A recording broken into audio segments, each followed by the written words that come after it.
Hello everyone. आज हम लोग रूट लोकस के बारे में बात करेंगे कि रूट लोकस को हम कैसे स्केच करते हैं क्वेश्चन के थ्रू। तो मैं प्रीवियस ईयर के क्वेश्चंस कुछ सिलेक्ट करूंगा आपके पास, जो भी बहुत अच्छे क्वालिटी के क्वेश्चंस आए हैं, गेट प्रीवियस ईयर के क्वेश्चंस। और उन क्वेश्चंस में मैं प्रोसीजर वाइज भी बात करूंगा कि कैसे रूट लोकस को हम स्केच करते हैं। सेकंड में कंसेप्ट वाइज भी बात करूंगा कि अगर आपको रूट लोकस का अच्छा खासा आइडिया है तो आप डायरेक्टली सीधे आंसर कैसे सिलेक्ट करेंगे एक ऑब्जेक्टिव क्वेश्चंस में, कि हम डायरेक्ट आंसर तक कैसे पहुँच सकते हैं विद इन ए मिनट, हम एक क्वेश्चन को कैसे सॉल्व कर सकते हैं। तो मैं दोनों ही अप्रोचेस के बारे में बात करूंगा। तो मैं वन बाय वन क्वेश्चन लेते जाता हूं आपके पास। आपको बस केयर करना है कि आप स्टार्टिंग से वीडियो को ध्यान से देखें और एंडिंग तक पूरे वीडियो को देखें, जितने भी क्वेश्चंस मैं डील करूंगा।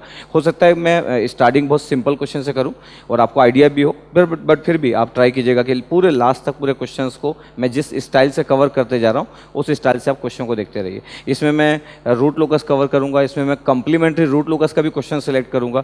तो पूरा रूट लोकस का कंसेप्ट पूरा कवर हो जाएगा through questions.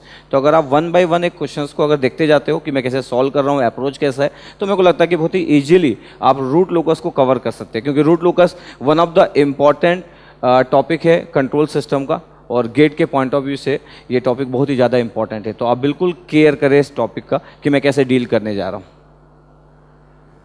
Given A unity feedback system with open loop transfer function g of s equal to k upon s into s plus 1 into s plus 2.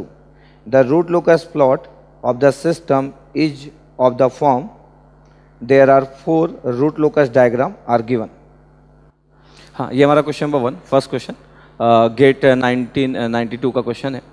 बहुत ही simple सा question है आपके पास, but फिर भी पहला क्वेश्चन है तो मैं यहाँ से स्टार्ट कर रहा हूँ। तो k upon S, S plus 1, S plus 2, और आपको एक correct root locus diagram select करना है कि कौन सा रूट लोकस डायग्राम करेक्ट होगा, और 4 ऑप्शंस भी बने हुए।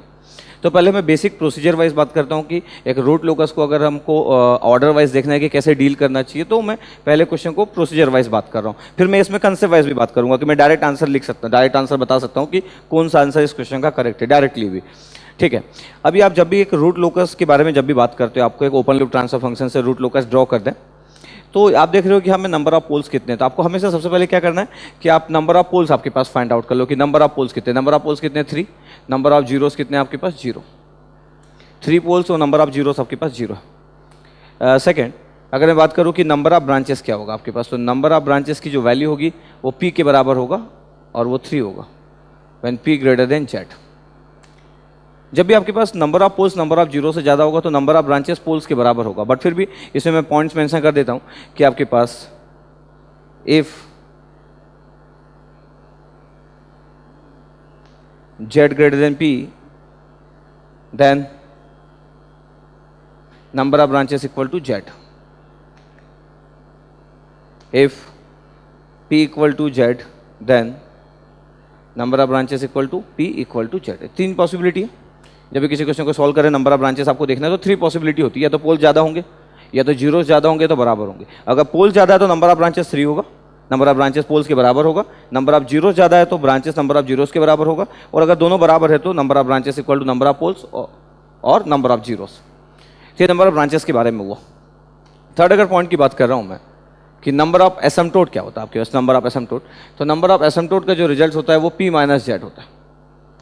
For p greater than z, number of asymptote equal to z minus p, if z greater than p, और number of asymptote equal to 0 if p equal to z। Again 3 possibility, like number of branches में जैसे 3 possibility थी, वैसे number of एसिम्पटोट में 3 possibility है। अब इस question में तो जीरो है ही नहीं, इसका मतलब है कि ये वाला आपके पास केस हो गया। तो यहाँ पे नंबर ऑफ एसिम्पटोट्स की वैल्यू कितना आ गया, नंबर ऑफ पोल्स 3 है, नंबर ऑफ जीरो 0 है, तो 3 एसिम्पटोट्स होंगे।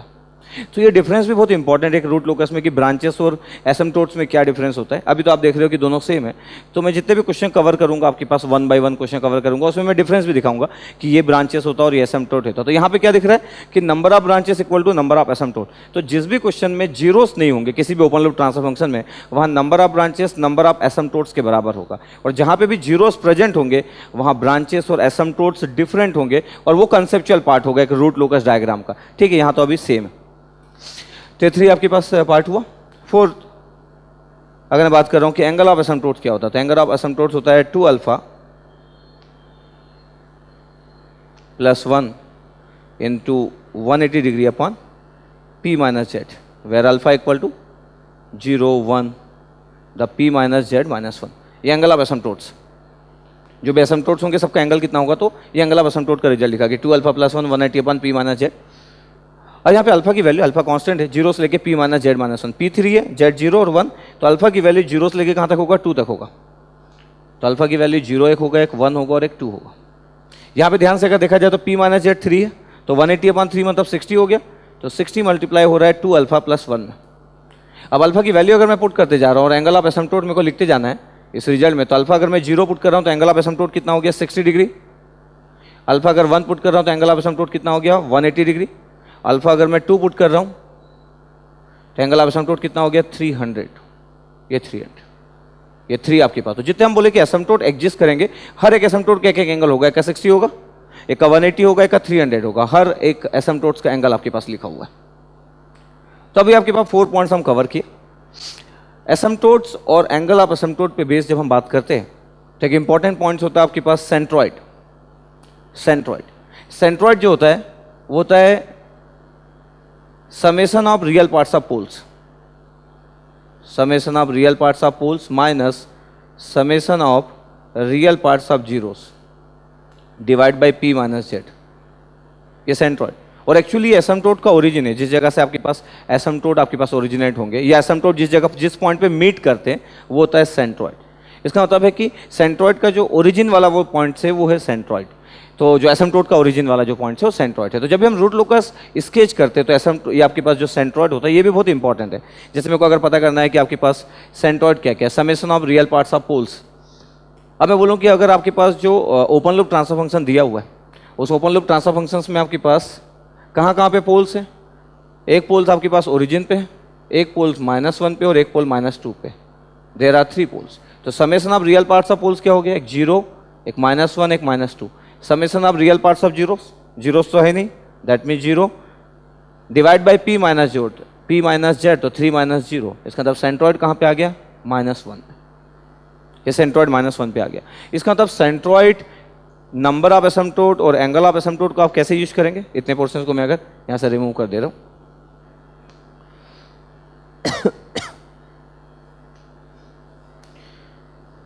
तो अगर मैं एक एस प्लेन का फिगर फॉर्म कर रहा हूँ, एक एस प्लेन का फिगर सिग्मा जे ओमेगा, ये आपके पास ये। अब सेंट्रॉइड की वैल्यू कहाँ पे, -1 पे, सेंट्रॉइड यहाँ पे। इस सेंट्रॉइड से आपके पास एक एसिम्पटोट ये निकला, ये 60 डिग्री का, ये आपके सिमेट्रिकल 300 और ये 180 डिग्री। इसका मतलब है कि सिग्मा इक्वल टू -1 है, ये 180 डिग्री आपके पास, ये 300, तो 3 आपके पास एसिम्पटोट्स है। और जो सेंट्रॉइड होता है आपके पास वो हमेशा रियल एक्सिस में होगा, सेंट्रॉइड हमेशा। और ये सेंट्रॉइड रूट लोकस का पार्ट हो भी सकता है और नहीं भी हो सकता, मैक्सिमम टाइम होता है। बट अब कई बार आप देखोगे, जब अच्छे क्वेश्चन में देखोगे तो सेंट्रॉइड रूट लोकस का पार्ट नहीं भी होगा, बट ये हमेशा कहाँ पे लाई करेगा, इसी रियल एक्सिस में, ये पूरे रियल एक्सिस में। तो इसी पॉइंट से आपके पास ये एसिम्पटोट ओरिजिन होते हैं। देखो एसिम्पटोट 60 का, 300 और 180 का, इतने आपके पास हम फॉर्म किया। तो ये कंसेप्ट हुआ आपके पास एसिम्पटोट्स का, एंगल ऑफ एसिम्पटोट का और सेंट्रॉइड जहाँ से एसिम्पटोट ओरिजिन हो रहे हैं, एसिम्पटोट जिस पॉइंट पे मीट कर रहे हैं, तीनों एसिम्पटोट जिस पॉइंट पे मीट कर रहे हैं। अब अगर मैं और आगे की बात करूं कि रूट लोकस ब्रांचेस की एग्जिस्टेंस की बात करूं कि रूट लोकस ब्रांचेस का एग्जिस्टेंस कैसे होता है आपके पास। रूट लोकस ब्रांचेस का जो एग्जिस्टेंस होता है उसको अगर आपको चेक करना है कि existence of root locus branch on real axis, तो existence of root locus branch on real axis की जब हम बात करते हैं तो 3 पोल्स है हमारे पास, ये। तो जब भी आपको रियल एक्सिस में रूट लोकस ब्रांच का एग्जिस्टेंस देखना है, जिस भी जगह पे आप हो इस रियल एक्सिस में, उसके राइट हैंड साइड में पोल्स प्लस 0 का एडिशन ऑड नंबर होना चाहिए। जिस भी जगह पे आप एग्जिस्टेंस देख रहे हो रियल एक्सिस पे रूट लोकस का, उस सेक्शंस के राइट हैंड साइड में पोल्स प्लस 0 का एडिशन क्या होना चाहिए, ऑड नंबर। जैसे अगर मैं इस जगह पे हूं, इस जगह पे अगर मैं देख रहा हूं तो देखो इसके राइट साइड में आपके पास इस जगह पे, इस पूरे पॉइंट्स पे इसके राइट साइड में एक ही पोल है, तो पोल्स प्लस 0 का एडिशन ऑड नंबर है, the one pole that mean odd number. इसका मतलब इस पॉइंट के बीच में एक रूट लोकस एग्जिस्ट करेगा, ये रूट लोकस एग्जिस्ट करेगा। अगर मैं इस सेक्शन में हूं, इस सेक्शन के राइट साइड में पोल्स प्लस जीरो का एडिशन क्या है, इवन नंबर। कैसे? इस जगह के राइट साइड में 1 + 1 2, तो 2 पोल्स है आपके पास, जीरो तो है नहीं वैसे भी, तो 2 पोल्स मतलब इवन नंबर, तो ये रूट लोकस का पार्ट नहीं होगा। तो अगर मैं बोलूँ आपके पास कि ये वाला पोर्शन क्या होगा, नहीं, यहाँ पे आपके पास रूट लोकस नहीं होगा, नो। इस जगह पे बात करूं तो इसके राइट साइड में आपके पास पोल प्लस जीरो का एडिशन ऑड नंबर है, अगेन रूट लोकस होगा, ये रूट लोकस। इसका मतलब दो सेक्शन है आपके पास, एक 0 और -1 के बीच में जहां रूट लोकस ब्रांच एग्जिस्ट करेगा रियल एक्सिस पे, और एक -2 के लेफ्ट हैंड साइड में रूट लोकस ब्रांच एग्जिस्ट करेगा। तो जब भी आप रूट लोकस ब्रांच के एग्जिस्टेंस की बात करते हो, उसके राइट साइड में ऑड नंबर होना चाहिए। और रूट लोकस ब्रांच जब रियल एक्सिस पे एग्जिस्ट करता तभी हम बात करते हैं। तो ये आपको यहां से हमको पता चल गया। सेकंड पॉइंट आपके पास कि अब हमको पता चल गया कि रूट लोकस ब्रांच आपके पास एग्जिस्ट करेगा, ये यहां पे एग्जिस्ट करेगा आपके पास और यहां पे एग्जिस्ट करेगा। एक और सबसे लास्ट जो पॉइंट होता है आपके पास रूट लोकस में, concept of break away points और ब्रेक इन पॉइंट। जब भी मैं ब्रेक अवे पॉइंट्स की बात करता हूं तो नॉर्मली ब्रेक अवे पॉइंट कब एग्जिस्ट करता है आपके पास, 2 एडजेसेंट पोल्स के बीच में। तो 2 एडजेसेंट पोल्स के बीच में आपके पास ब्रेक अवे पॉइंट्स एग्जिस्ट करते हैं। कंडीशंस क्या होना चाहिए कि वो जो पार्ट होना चाहिए वो वैलिड रूट लोकस ब्रांच का पार्ट होना चाहिए, तभी एडजेसेंट पोल्स के बीच में एक वैलिड ब्रेक अवे पॉइंट्स होगा। ब्रेक इन पॉइंट कब होगा, जब 2 एडजेसेंट जीरो होंगे, उसके बीच में एक ब्रेक इन पॉइंट होगा, बट वो पार्ट जो होना चाहिए रूट लोकस का वैलिड होना चाहिए। जैसे हम देखें 0 और -1 के बीच में 2 एडजेसेंट पोल है और वो वैलिड रूट लोकस ब्रांच है, देख सकते हो। इसका मतलब ये हुआ कि यहां पे क्या होने वाला है, एक ब्रेक अवे पॉइंट्स होने वाला है। ये देखो ब्रेक अवे पॉइंट्स होगा, ये देखो 2 एडजेसेंट पोल से, बट इसमें ब्रेक अवे पॉइंट्स होगा क्या, नहीं, क्योंकि वैलिड ही नहीं है। यहां पे 2 एडजेसेंट पोल से क्या, नहीं, यहां तो कोई है ही नहीं आपके पास। इसका मतलब 1 ब्रेक अवे पॉइंट्स कहां पे एग्जिस्ट करने वाला है, 0 और -1 के बीच में एग्जिस्ट करने वाला है। अब अगर आपको कैलकुलेट करना है कि ब्रेक अवे पॉइंट्स, अगर आप चाहते हो कि हम कैलकुलेट भी कर ले, एग्जैक्टली मेरे को कैलकुलेट करना है कि इन पॉइंट्स के बीच में कहां पे लाई करेगा, तो कैलकुलेट किया जा सकता है। तो break away points root locus का एक इंपॉर्टेंट पैरामीटर है कैलकुलेशंस के पॉइंट ऑफ व्यू से। इसको कैसे कैलकुलेट करते हैं, आप हमेशा 1 + GHS = 0 पुट कर लो, और उसके बाद k function of s find out कर लो, k फंक्शन ऑफ s, फिर आप dk/ds = 0 पुट कर लो, ये dk/ds = 0। ये आपके पास प्रोसीजर है आपके पास, और फिर s की वैल्यू निकल जाएगी आपके पास k की किसी पर्टिकुलर वैल्यू के लिए, और हम फाइंड आउट कर सकते हैं। अब क्या आपके पास 1 + GHS अगर मैं परफॉर्म कर रहा, ध्यान से अगर देखेंगे 1 + GHS अगर मैं परफॉर्म कर रहा हूं तो k/s, s+1 s+2, तो s² + 3s + 2 = 0। तो कितना आ गया आपके पास, s³ + 3s² + 2s + k = 0। k की value minus of s³ + 3s² + 2s + k = ये आपके पास 2s, k की value s³ + 3s² + 2s in bracket. अब मेरे को करना क्या है, मैं अगर डिफरेंशिएट कर रहा हूँ, आपके पास ये प्रोसीजर है, अगर मैं dk/ds परफॉर्म कर रहा हूँ कि dk/ds की वैल्यू कितना होगा, तो dk/ds = मेरे को 0 परफॉर्म करना है, तो dk/ds = अगर मैं डिफरेंशिएट कर रहा हूँ तो कितना आ गया, 3s² + 6s + 2, ये आ गया। और अगर मैं जैसे dk/ds = 0 पुट करता हूँ, ये dk/ds = 0 पुट करता हूँ, तो आपके पास रूट्स निकालना पड़ेगा, 3s² + 6s + 2 = 0। तो क्वाड्रेटिक इक्वेशन है, 2 रूट्स होंगे आपके पास, और उस रूट्स की अगर मेरे को वैल्यू फाइंड आउट करना है कि उस रूट्स की वैल्यू क्या होगी, तो क्वाड्रेटिक इक्वेशंस को आप सॉल्व कर लीजिए। और ऐसे केसेस में आपको 2 रूट्स मिलेंगे, एक वैलिड मिलेगा, एक इनवैलिड मिलेगा। यहाँ पे आपके पास एक रूट मिलने वाला है, यहाँ पे एक रूट मिलने वाला है। ये एक वैलिड ब्रेक अवे पॉइंट्स होगा और ये एक इनवैलिड ब्रेक अवे पॉइंट्स होगा। तो अगर मैं यहाँ पे s की वैल्यू निकाल रहा हूँ, क्वाड्रेटिक इक्वेशन के सॉल्यूशंस की बात करूँ, s की वैल्यू तो कितना हो गया, -b, 6 ± b², that means 36, b² - 4ac -3 × 6 और 4 24 divide by 2a, that means 6। तो s की वैल्यू आ गया -6 ± 36 और 12 √12 डिवाइड बाई 6। ये आपके पास रिजल्ट होगा। तो ये आ गया आपके पास -1 ± √12, दैट मीन 4 बाहर निकला आपके पास, तो 4√3 आपके पास, ये √12 डिवाइड बाई 6, √12 डिवाइड बाई √36, तो -1 ± √1/√3 ये। तो -1 प्लस -1 बाय √3 आपके पास। तो एक जो पॉइंट्स होगा वो 0 और -1 के बीच में आने वाला है, और एक जो दूसरा पॉइंट्स होगा आपके पास वो -1 और -2 के बीच में आ रहा है। एक बार प्लस साइन लोगे तो प्लस साइन में आपके पास 0 और -1 के बीच में एक पॉइंट आएगा, और एक आपके पास आप माइनस साइन ले लोगे तो एक पॉइंट -1 और -2 के बीच में आएगा। इसका मतलब ये हुआ कि -1 plus 1 by √3 is valid break away points, and -1 by √3 is invalid break away points. आप कैलकुलेटर से डिवाइड कर लिए 1 बाय √3 को, तो आपको एक्जैक्टली पता चल गया कि ब्रेक अवे पॉइंट्स क्या। देख सकते हो आपके पास कि आपको ब्रेक अवे पॉइंट्स मिल गया। तो अगर आपको प्रोसीजर बेस्ड बात करना है आपके पास, तो इतने सारे पॉइंट्स का आपको आइडिया होना चाहिए जब भी आप रूट लोकस डायग्राम, जब भी स्केच आपको रूट लोकस डायग्राम करना है। अब अगर मैं रूट लोकस डायग्राम स्केच कर रहा हूँ, देखो एंगल ऑफ एसिम्पटोट्स भी आपके पास है, अब मेरे को ब्रेक अवे पॉइंट्स भी मिल चुका है। अब अगर मेरे को रूट लोकस डायग्राम अगर स्केच करना है तो रूट लोकस डायग्राम मैं स्केच कर सकता हूँ। रूट लोकस डायग्राम अगर मेरे को स्केच करना है तो वो क्लियर होना चाहिए कि रूट लोकस डायग्राम में यहां पे आपके पास एक ब्रेक अवे पॉइंट्स होगा,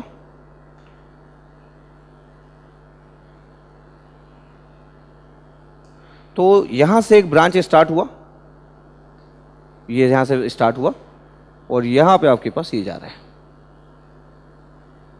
ये सेकेंड ब्रांच यहां से स्टार्ट हुआ, third this one.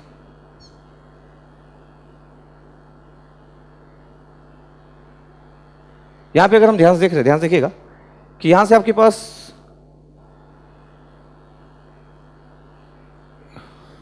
Root locus में पोल से स्टार्ट होता है रूट लोकस डायग्राम। यहां पे के की वैल्यू 0, ओपन लूप गेन की वैल्यू 0, ये एक वर्चुअल 0 है क्योंकि 3 जीरोस कम थे, तो यहां पे के की वैल्यू इनफाइनाइट। यहां से आपके पास स्टार्ट हुआ इस जगह से के इक्वल टू 0, और ये आपके पास जा रहा है, ये वर्चुअल 0 पे एंड होगा, के इक्वल टू इनफाइनाइट। यहां से फिर के इक्वल टू 0 से स्टार्ट हुआ, और ये एक वर्चुअल 0 के equal to infinite. Break away points आपको पता चल चुका था, -1 प्लस 1 बाय √3 एक ब्रेक अवे पॉइंट्स है। ये करेक्ट रूट लोकस डायग्राम। अगर मैं फिगर वाइज बात करूं तो मेरे को ऑप्शंस का आंसर आ चुका आपके पास कि ए आंसर, 4 ऑप्शंस में से ए आंसर। तो मैं अभी ऑब्जेक्टिव वाइज बात नहीं कर रहा हूं, मैं सिंपल प्रोसीजर वेज बात कर रहा हूं। तो वो क्या क्या ध्यान रखना आपके पास कि रूट लोकस जब भी आप ड्रॉ करोगे हमेशा ओपन लूप पोल से स्टार्ट होगा और ओपन लूप 0 पे एंड होगा। अगर ओपन लूप 0 अगर नहीं है तो वर्चुअल 0 पे एंड होगा। जैसे जहां पे 3 पोल्स थे और एक भी 0 नहीं थे, इसका मतलब है कि हम एज्यूम कर लिए कि 3 जीरो से इन्फिनिटी पे वर्चुअल 0। तो जितने जीरोस कम होते किसी सिस्टम में उतने ही जीरोस को हम बोलते हैं वर्चुअल जीरोस, और यही एसिम्पटोट्स है। एसिम्पटोट P माइनस Z था, तो 3 एसिम्पटोट्स थे, एक एसिम्पटोट ये हुआ, एक एसिम्पटोट ये हुआ, एक एसिम्पटोट ये हुआ। वो 60 डिग्री को फॉलो करता हुआ एक रूट लोकस बना, ये 300 को फॉलो करता हुआ रूट लोकस बना, और ये 180 डिग्री को फॉलो करता हुआ रूट लोकस बना। मैं कलरफुल क्यों बनाया, जस्ट आपको क्लियर है कि ब्रांचेस क्या क्या होते हैं। कई लोग क्या सोचते हैं कि ये एक ब्रांच, ये एक ब्रांच और ये एक ब्रांच। नो, ये एक ब्रांच होगा, के इक्वल टू 0 से स्टार्ट हुआ, इस जगह पे दोनों मीट किए, ब्रेक हुआ यहाँ पे, तो ब्रेक हो गया आपके पास ये के इक्वल टू इनफाइनाइट पे। ये रेड कलर एक ब्रांच हुआ। सेकंड ब्रांच कौन सा हुआ, ये वाला, के इक्वल टू 0 से स्टार्ट हुआ, इस पॉइंट पे ब्रेक हुआ, और ये के इक्वल टू इनफाइनाइट पे, और यहाँ पे कोई ब्रेक नहीं हो रहा, के इक्वल टू 0 से स्टार्ट हुआ और के इक्वल टू इनफाइनाइट पे एंड हो गया। तो ब्रेक अवे पॉइंट्स क्या होता है आपके पास कि जो भी रूट लोकस ब्रांचेस आपके पास इंक्रीज होते जा रहा है, के की वैल्यूज के साथ आपके पास ये के की वैल्यू बढ़ते जा रही है, जिस भी जगह पे मीट करेंगे उसके बाद देखो ब्रेक हो गया। तो break away point that means away from the real axis. जो भी रूट लोकस ब्रांचेस मीट करेगा और away from the real axis होगा, that mean the break away point. तो देखो आपके पास away from the real axis है, ये ब्रेक अवे पॉइंट्स हो गया। तो 1 ब्रेक अवे पॉइंट्स। और अगर ब्रेक इन पॉइंट्स अगर जब मैं आगे बात करूंगा तो ब्रेक इन पॉइंट्स में जो रूट लोकस ब्रांचेस होता है वो break in that means enter into the real axis होता है। अभी तो ब्रेक अवे है इसलिए अभी से ब्रेक अवे की बात कर रहे हैं। तो ये आपको क्लियर रहना चाहिए कि ऐसे आपके पास ये रूट लोकस डायग्राम होगा। तो एक ब्रांच ये दिख रहा है आपको, एक ब्रांच ये दिख रहा है और एक ब्रांच ये दिख रहा है। एक और इंपॉर्टेंट चीज, root locus is always symmetrical about real axis. जब भी आप रूट लोकस का फिगर बना रहे हो ये रियल एक्सिस के सिमेट्रिकल होगा, जैसा ऊपर बनना है वैसा ही जस्ट नीचे बनेगा। Always symmetrical about real axis. इसका कंफर्म मतलब है कि इमेजिनरी को जिस भी पॉइंट पे कट कर रहा है दोनों का डिस्टेंस सेम है ओरिजिन से, ये डिस्टेंस और ये डिस्टेंस सेम है। अब अगर मेरे को फाइंड आउट करना है कि के की वैल्यू 0 आपके पास यहाँ पे, अगर मेरे को फाइंड आउट करना है कि यहाँ पे क्या होगा, तो ये के मार्जिनल होगा, यहाँ पे आपके पास के मार्जिनल होगा।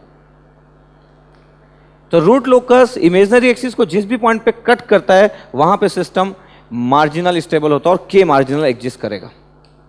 रूट लोकस के एग्जैक्ट मीनिंग की अगर मैं बात करूं कि रूट लोकस क्या है, ये रूट लोकस है, ये रूट लोकस।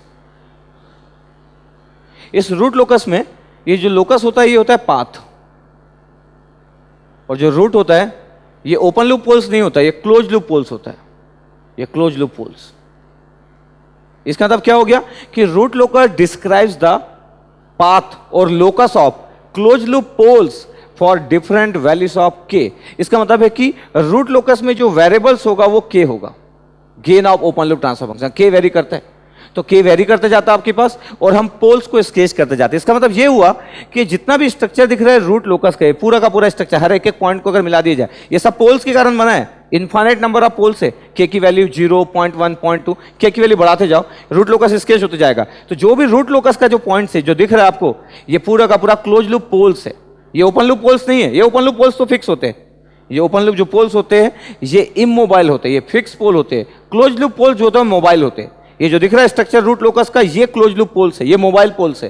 देखो चेंज होते जा रहा है, के की वैल्यू इसके साथ चेंज होते जा रहा है, ये जो स्ट्रक्चर बनता है। तो जो भी रूट लोकस का स्ट्रक्चर आप देखते हो एक्चुअली वो क्लोज लूप पोल्स को मिलाने से, कंबाइन करने से, एक पोल दूसरा पोल तीसरा पोल, इसको जब हम कंबाइन करते हैं तो क्लोज लूप पोल्स को जब कंबाइन करते हैं तो क्या बनता है, रूट लोकस डायग्राम। तो ये root locus diagram close loop poles को रिप्रेजेंट करता है। तो रूट लोकस का एग्जैक्ट मीनिंग आपको पता रहना चाहिए।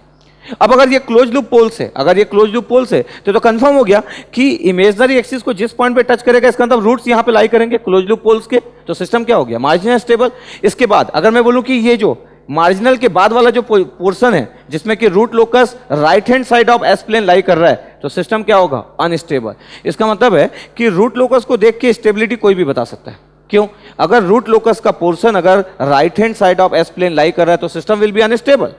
रूट लोकस अगर इमेजिनरी एक्सिस पे अगर टच कर रहा है या कट कर रहा है, that be the marginal stable. और अगर पूरा का पूरा root locus left hand side of S plane lie कर रहा है तो सिस्टम विल बी स्टेबल। इसका मतलब है कि सबसे आसान है रूट लोकस के फिगर को देख के स्टेबिलिटी को डिस्क्राइब करना। तो मैं इस फिगर को देख के स्टेबिलिटी बहुत आराम से डिस्क्राइब कर सकता हूं। अगर आपको चाहिए कि मेरे को के मार्जिनल की वैल्यू फाइंड आउट करना है यहाँ पे कि के मार्जिनल की वैल्यू क्या होगी, तो मैं के मार्जिनल की वैल्यू निकाल सकता हूं। एक रूट लोकस डायग्राम में जब भी आपको के मार्जिनल फाइंड आउट करना है, आप आर एस टेबल की हेल्प ले लीजिए, आपको के मार्जिनल मिल जाएगा। कैसे आर एस टेबल की हेल्प ले लेते हैं, अगर मैं बोलूं कि कैरेक्टरिस्टिक इक्वेशंस क्या है, देखो कैरेक्टरिस्टिक इक्वेशंस, कैरेक्टरिस्टिक इक्वेशंस क्या था हमारे पास, 1 + GHS = 0, 1 + GHS = 0, कैरेक्टरिस्टिक इक्वेशंस। तो कैरेक्टरिस्टिक इक्वेशंस की वैल्यू कितना आ रहा था, s³ + 3s² + 2s + k = 0। अब आर एस टेबल बनाना चाहते हो, s³ s², s⁻1 s⁻0, ये 1 ये 2 ये 3 और ये k, 6 - k/1 और ये 0, और ये कितना आ गया, k आ गया। आर एस टेबल तो आपको आइडिया है। तो ये आपके पास s⁻1 है, ये ROZ रो ऑफ 0 बनाना चाहिए।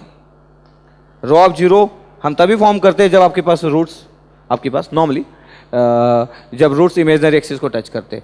बट ROZ का जो कंडीशंस है वो सिमेट्रिसिटी के लिए, रिप्रेजेंटेशन के लिए यूज होता है। थोड़ा अच्छे क्वेश्चन की अगर मैं बात करूं, 99% क्वेश्चंस में जब भी मेरे को के मार्जिनल की वैल्यू निकालना है, जब भी मेरे को मार्जिनल स्टेबिलिटी की बात करना है, मैं ROZ की बात कर लेता हूं, रो ऑफ 0 की बात कर लेता हूं। तो देखो यहाँ पे 6 - k/1 = 0, तो 6 - k/1 = अगर मैं 0 पुट कर रहा हूं तो 6 - k/1 = 0, तो k की वैल्यू कितना आ गया, 6 आ गया। तो यहाँ पे जो k की वैल्यू 6 है वो k मार्जिनल है, ये k मार्जिनल।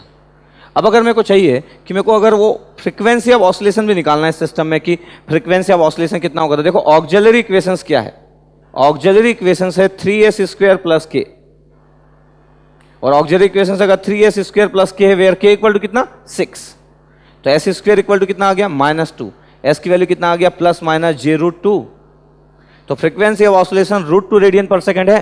इसका मतलब ये हुआ कि इस जगह पे अगर मैं बोल रहा हूं कि इस जगह पे वैल्यू कितना है, -j√2 है, इस जगह पे वैल्यू कितना है, ये +j√2 है, इस जगह पे k मार्जिनल कितना है, 6 है, ये k मार्जिनल 6।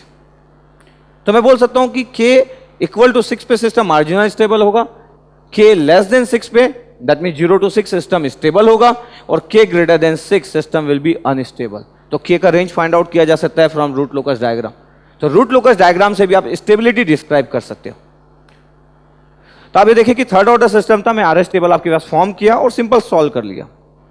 और भी दूसरे तरीके से अगर मैं देखूं तो आप डायरेक्ट भी बता सकते थे कि के की वैल्यू कितना होगा। देखो इंटरनल प्रोडक्ट कितना दिख रहा है पे, internal product 3 into 2 6, external product कितना दिख रहा है 1 इंटू के, तो के इक्वल टू 6। डायरेक्ट भी आप बता सकते थे कि थर्ड ऑर्डर सिस्टम के लिए अगर के मार्जिनल निकालना है तो internal product should be equal to external product, तो के इक्वल टू कितना आ रहा है 6 आ रहा है। बट ये जो कंडीशन जो मैं बोला internal product equal to external product, this condition is only valid for a third order system, ना सेकंड ना फोर्थ, किसी दूसरे ऑर्डर के लिए वैलिड नहीं है। बट मैक्सिमम टाइम एग्जाम में जो भी क्वेश्चन फ्रेम होते हैं गेट या एएससी के जो भी क्वेश्चन फ्रेम होते हैं, मैक्सिमम टाइम आप देखोगे थर्ड ऑर्डर सिस्टम ही क्वेश्चन फ्रेम रहते हैं। तो आप बहुत आराम से यूज कर सकते हो इस वाले कंसेप्ट को कि के की वैल्यू कितना है 6। ये पूरा का पूरा प्रोसेस हुआ एक रूट लोकस को स्केच करने का, कंप्लीट प्रोसेस। अब अगर मेरे को कंसेप्ट वाइज बात करना है, ये तो आपके पास पूरा प्रोसेस की बात किया। अब अगर किसी को रूट लोकस डायग्राम आता, अगर आपको पहले से आइडिया पूरे पॉइंट्स जितने मैं बताया आपको अगर आइडिया है और आपको क्वेश्चन देख के आंसर अगर बताना है कि ये इसका आंसर होगा, तो ठीक है, मैं ऑब्जेक्टिव अप्रोच की बात करता हूं। अगर मेरे को ऑब्जेक्टिव अप्रोच की बात करना है तो ऑब्जेक्टिव अप्रोच आपके पास कैसा होना चाहिए? ऑब्जेक्टिव अप्रोच वाइज अगर हम बात करें तो ऑब्जेक्टिव अप्रोच में आपको ऑप्शंस बहुत प्रॉपर फॉर्म में देखना होता है कि क्या क्या ऑप्शंस आपके पास गिवन है।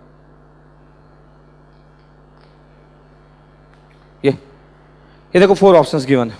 अब मेरे को पता होना चाहिए, तो सबसे पहले आप ऑब्जेक्टिव अप्रोच अगर देख रहे हो तो आपको 3 पोल्स पता है, ये 3 पोल्स -1 -2 0।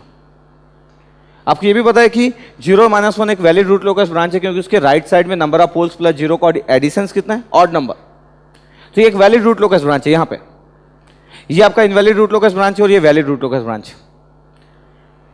अब आपको पता चल गया कि नंबर ऑफ पोल्स आपके पास 3 है। अगर नंबर ऑफ पोल्स 3 है तो आपको बिल्कुल आइडिया रहना चाहिए कि अगर 3 पोल्स है तो एंगल ऑफ एसिम्पटोट्स 60, 180 और 300 होंगे। एंगल ऑफ एसिम्पटोट 60, 180 और 300 होंगे। नंबर ऑफ एसिम्पटोट 3 होंगे, तो हमको पता चल गया कि 60, 180 और 300 का स्टाइल ये होता है, ये 60 डिग्री, ये 300 और ये 180 डिग्री। ऊपर से आपको ये भी पता चल गया आपके पास कि इसके बीच में एक ब्रेक अवे पॉइंट से 2 एडजेसेंट पोल्स के बीच में, तो आप बिल्कुल आराम से बोल सकते हो ये इसके बीच में आपका ऐसा होगा। और 60 डिग्री को फॉलो करता हुआ बन गया, ये 300 को फॉलो करता हुआ बन गया, और ये आपके पास दोनों के बीच में एक ब्रेक अवे पॉइंट्स हो गए। ये आपको आइडिया होना चाहिए, ये ब्रेक अवे पॉइंट्स। तो आपके पास एक ये ब्रांच, एक ये ब्रांच, और थर्ड ब्रांच क्या बच गया, ये वाला, ये थर्ड ब्रांच। एक वर्चुअल जीरो, के इक्वल टू इन्फानाइट, हमेशा पोल से स्टार्ट होगा, दैट मीन्स के इक्वल टू 0, और जीरोस पे के की वैल्यू इन्फानाइट। यहाँ पे आपके पास के की वैल्यू, ये वर्चुअल जीरो, ये वर्चुअल जीरो, के इक्वल टू इन्फानाइट, ये के इक्वल टू इन्फानाइट, ये के इक्वल टू 0, ये के इक्वल टू 0। तो यहाँ पे ब्रांचेस और एसिम्पटोट सेम है, जो एसिम्पटोट है वही ब्रांचेस भी है। जहाँ पे ब्रांचेस और एसिम्पटोट डिफरेंट होगा, थोड़ा और भी केयर करने की नीड होगी। यहाँ तो सेम है, इसलिए प्रॉब्लम नहीं है। तो आपको दिख रहा है आपके पास, तो हमको क्वेश्चन देखने के बाद ही पता था कि 0 और -1 के बीच में आपके पास एक ब्रेक अवे पॉइंट्स होगा, इसलिए ये आंसर होगा। लेकिन यहाँ पे भी पॉसिबिलिटी थी, लेकिन ये देखो यहाँ पे एंगल आपके पास देखो 60, 180 और 300 अगर आपको आइडिया है तो आपको पता होना चाहिए था कि ये वाला एंगल 60 डिग्री है, ये वाला एंगल 300 के अकॉर्डिंग बना हुआ है। ये 60 डिग्री को अप्रोच कर रहा है, ये 300 को अप्रोच कर रहा है, और ये 180 डिग्री को अप्रोच कर रहा है। ये 60 नहीं है।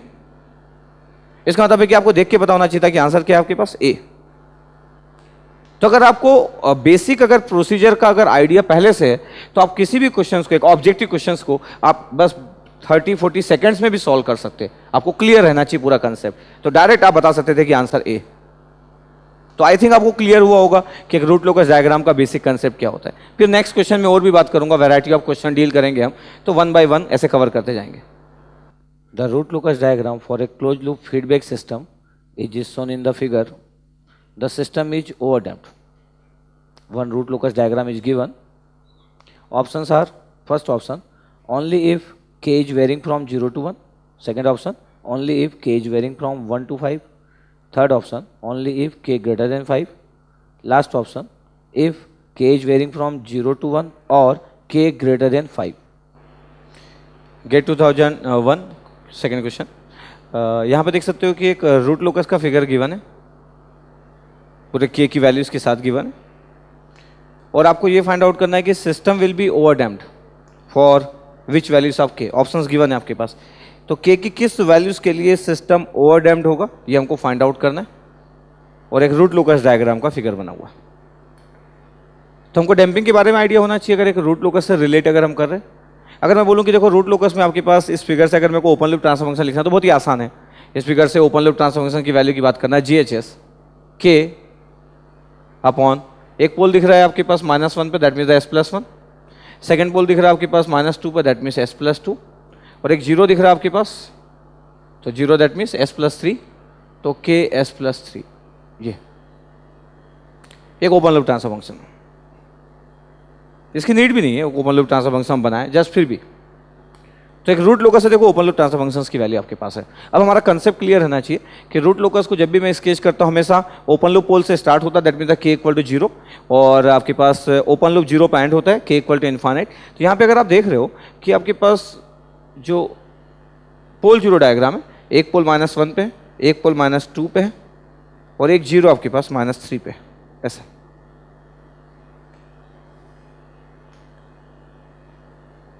ये अब आपके पास नंबर ऑफ पोल्स कितने हैं 2, नंबर ऑफ जीरोस कितने हैं 1। तो अगर इस क्वेश्चन में अगर थोड़ा मैं कंसेप्ट वाइज बात करता हूं और थोड़ा डिटेलिंग की बात भी करता हूं, number of poles 2, number of zero equal to 1। इसका मतलब अगर मैं बोलूं कि नंबर ऑफ ब्रांचेस कितना होगा, तो नंबर ऑफ ब्रांचेस आपके पास नंबर ऑफ पोल्स के बराबर होगा, क्योंकि P ग्रेटर देन Z है, नंबर ऑफ ब्रांचेस 2 है। बट नंबर ऑफ एसिम्पटोट की बात कर रहा हूं तो number of asymptote P minus Z होता है, तो 2 - 1 नंबर ऑफ एसिम्पटोट 1 होने वाला है when P greater than Z। इसका मतलब ब्रांचेस 2 और एसिम्पटोट 1। इस क्वेश्चन में दोनों के बीच का डिफरेंस बहुत इंपॉर्टेंट है कि क्या ब्रांचेस होता है और क्या एसिम्पटोट्स होता है। यहाँ पे अगर मैं बोलूँ कि एंगल ऑफ एसिम्पटोट कितना होगा, एंगल ऑफ एसिम्पटोट, तो एंगल ऑफ एसिम्पटोट की वैल्यू कितना आपके पास 180 degree into 2α + 1 upon P minus Z, where alpha equal to 0 to P minus Z -1, P 2 Z1 2 - 1 1 और -1। अल्फा की वैल्यू सिर्फ एक single value, alpha equal to 0 degree.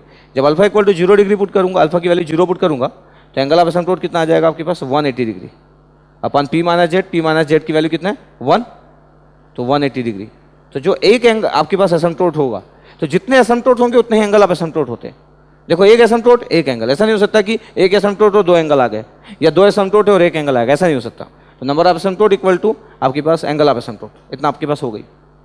तो जितने एसिम्पटोट होंगे उन सबका एक एक एंगल होगा, तो एक एसिम्पटोट एक एंगल 180 डिग्री आ गया। अब यहाँ पे हम देख सकते हैं कि ये 2 एडजेसेंट पोल है, तो 2 एडजेसेंट पोल्स के बीच में ब्रेक अवे पॉइंट्स होते हैं। बट क्या जरूरी है आपके पास कि वो जो ब्रांच है वो वैलिड रूट लोकस ब्रांच होना चाहिए। तो देखिए वैलिड रूट लोकस ब्रांच, अब ये वैलिड रूट लोकस ब्रांच है आपके पास, तो 2 एडजेसेंट पोल्स आपके पास यहाँ पे वैलिड रूट लोकस ब्रांच, यहाँ ब्रेक अवे पॉइंट्स होगा। अब आपके पास नंबर ऑफ वर्चुअल जीरोस कितने होंगे, देखो एक वर्चुअल जीरो होगा, क्यों 2 पोल्स है और एक जीरो है। हमेशा रूट लोकस ब्रांच पोल से स्टार्ट होता है, जीरो पे एंड होता है, तो एक पोल से स्टार्ट होकर एक जीरो पे एंड हो जाएगा। बट दूसरा पोल स्टार्ट होगा तो कौन से जीरो पे एंड होगा, तो दूसरा जीरो वर्चुअल जीरो होगा। इसका मतलब ये हुआ कि अगर मैं कैलकुलेशन ऑफ ब्रेक पॉइंट्स अगर करूं तो इनके बीच में एक ब्रेक अवे पॉइंट्स आने वाला है और यहां पे एक ब्रेक इन पॉइंट्स आने वाला है। इसका मतलब है कि अगर मैं स्ट्रक्चर की अगर बात करूं कि स्ट्रक्चर कैसा फॉर्म होगा, तो आपके पास स्ट्रक्चर ऐसा फॉर्म होने वाला है, ये जो बना भी है क्वेश्चन में बना भी है। इसका मतलब ये हुआ कि एक आपके पास रूट लोकस ब्रांच यहां से स्टार्ट हुआ K इक्वल टू 0 से, और वो एक फिजिकल आपके पास फिजिकल पोल से स्टार्ट हुआ और फिजिकल जीरो पे एंड हो रहा है। एक ये ब्रांच हुआ, ये ब्रांच फिजिकल पोल से स्टार्ट और फिजिकल जीरो पे एंड, ये K इक्वल टू 0 से start, K equal to infinite पे एंड। जैसे K की वैल्यू वेरी करते रहती है और ये आपके पास पोल्स बनते जाते हैं। सेकेंड वाला आपके पास क्या होगा, सेकेंड वाला यहां से स्टार्ट होगा और ये आपके पास इस पॉइंट पे आपके पास ये आगे बढ़ा K इक्वल टू 0 से, और ये आपके पास नेक्स्ट यहां पे कहां पे एंड होगा, ये एक वर्चुअल जीरो, ये K इक्वल टू इन्फाइनाइट, ये वर्चुअल जीरो। तो 2 आपके पास कलर आपके पास दिख रहे हैं, ब्लू से बनाया हूं एक ब्रांच और सेकंड रेड से बनाया हूं सेकंड ब्रांच। तो नंबर ऑफ ब्रांचेस 2 है, तो K इक्वल टू 0 से स्टार्ट हुआ, K इक्वल टू इन्फाइनाइट पे एंड हो गया ये। तो अगर मैं कंसेप्ट वाइज बात करूं तो आपको क्या दिख रहा है कि यहां पे आपके पास एक ब्रेक इन पॉइंट्स होगा, ये ब्रेक इन पॉइंट। तो normally break in point 2 adjacent zero के बीच में होता है, चाहे फिर एक फिजिकल जीरो और एक वर्चुअल जीरो क्यों ना हो। ये फिजिकल जीरो है जो ऑलरेडी अवेलेबल है, और एक वर्चुअल जीरो आपके पास एक जीरो कम होने के कारण है, तो 2 जीरोस के बीच में देखो ब्रेक इन पॉइंट्स आ गए। ये रूट लोकस का जो डायग्राम है, जो ये लोकस दिख रहा है, ये inter into the real axis है, रियल एक्सिस में देखो इंटर कर रहा है, एरो देखो आप। तो एरो का direction is very important in root locus diagram.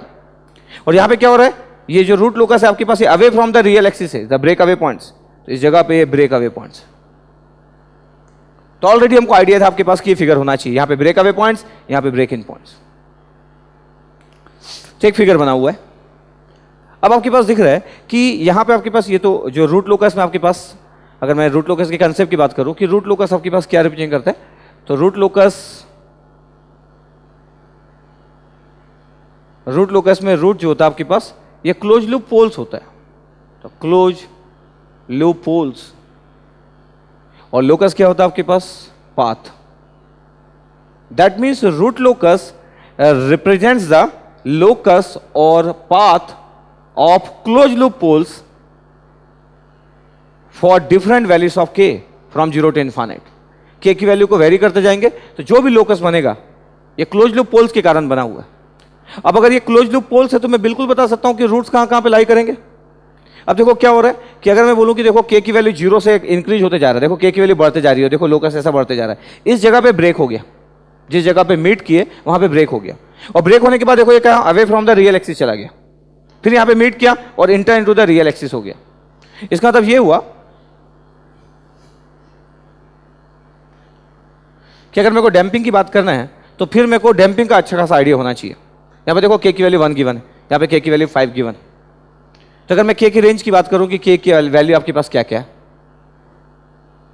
तो के की वैल्यू देखो आपके पास 0 से लेके यहाँ पे के की वैल्यू 1 है, यहाँ पे गिवन है के की वैल्यू 1, तो के की वैल्यू 0 से लेके 1 के बीच में अगर मैं बात कर रहा हूँ, इवन इंक्लूडिंग के इक्वल टू 0, तो यहाँ पे रूट्स की अगर मैं बात करूं कि रूट्स कैसे होंगे, यहाँ पे अगर मैं डैम्पिंग लिख देता हूँ, डैम्पिंग हमको गिवन है ओवर डैम्प कब होगा, ये डैम्पिंग।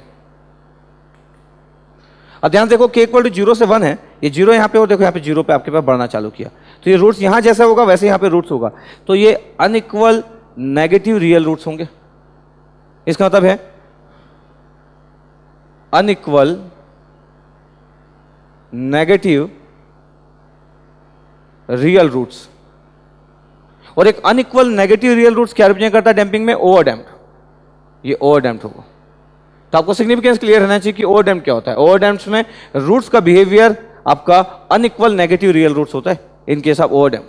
अगर दोनों जिस पॉइंट पे मीट कर रहे हैं, इसका मतलब है कि रूट्स आर रिपीटेड, तो के इक्वल टू 1 पे रूट्स आपके रिपीटेड, तो आप बोल सकते हैं equal negative real roots, equal negative real roots. इसका मतलब रूट्स आर रिपीटेड, और इस सिस्टम को हम बोलते हैं क्रिटिकल डैम्प्ड, क्रिटिकल डैम्प्ड। अब के की वैल्यू 1 की बात, ये क्या हुआ, देखो रूट्स कैसे जा रहे हैं, देखो ये देखो प्लेन में जा रहे हैं, ये कॉम्प्लेक्स प्लेन, तो रूट्स आपके पास कॉम्प्लेक्स कॉन्जुगेट है, जैसे ऊपर जाएगा वैसे नीचे भी जाएगा।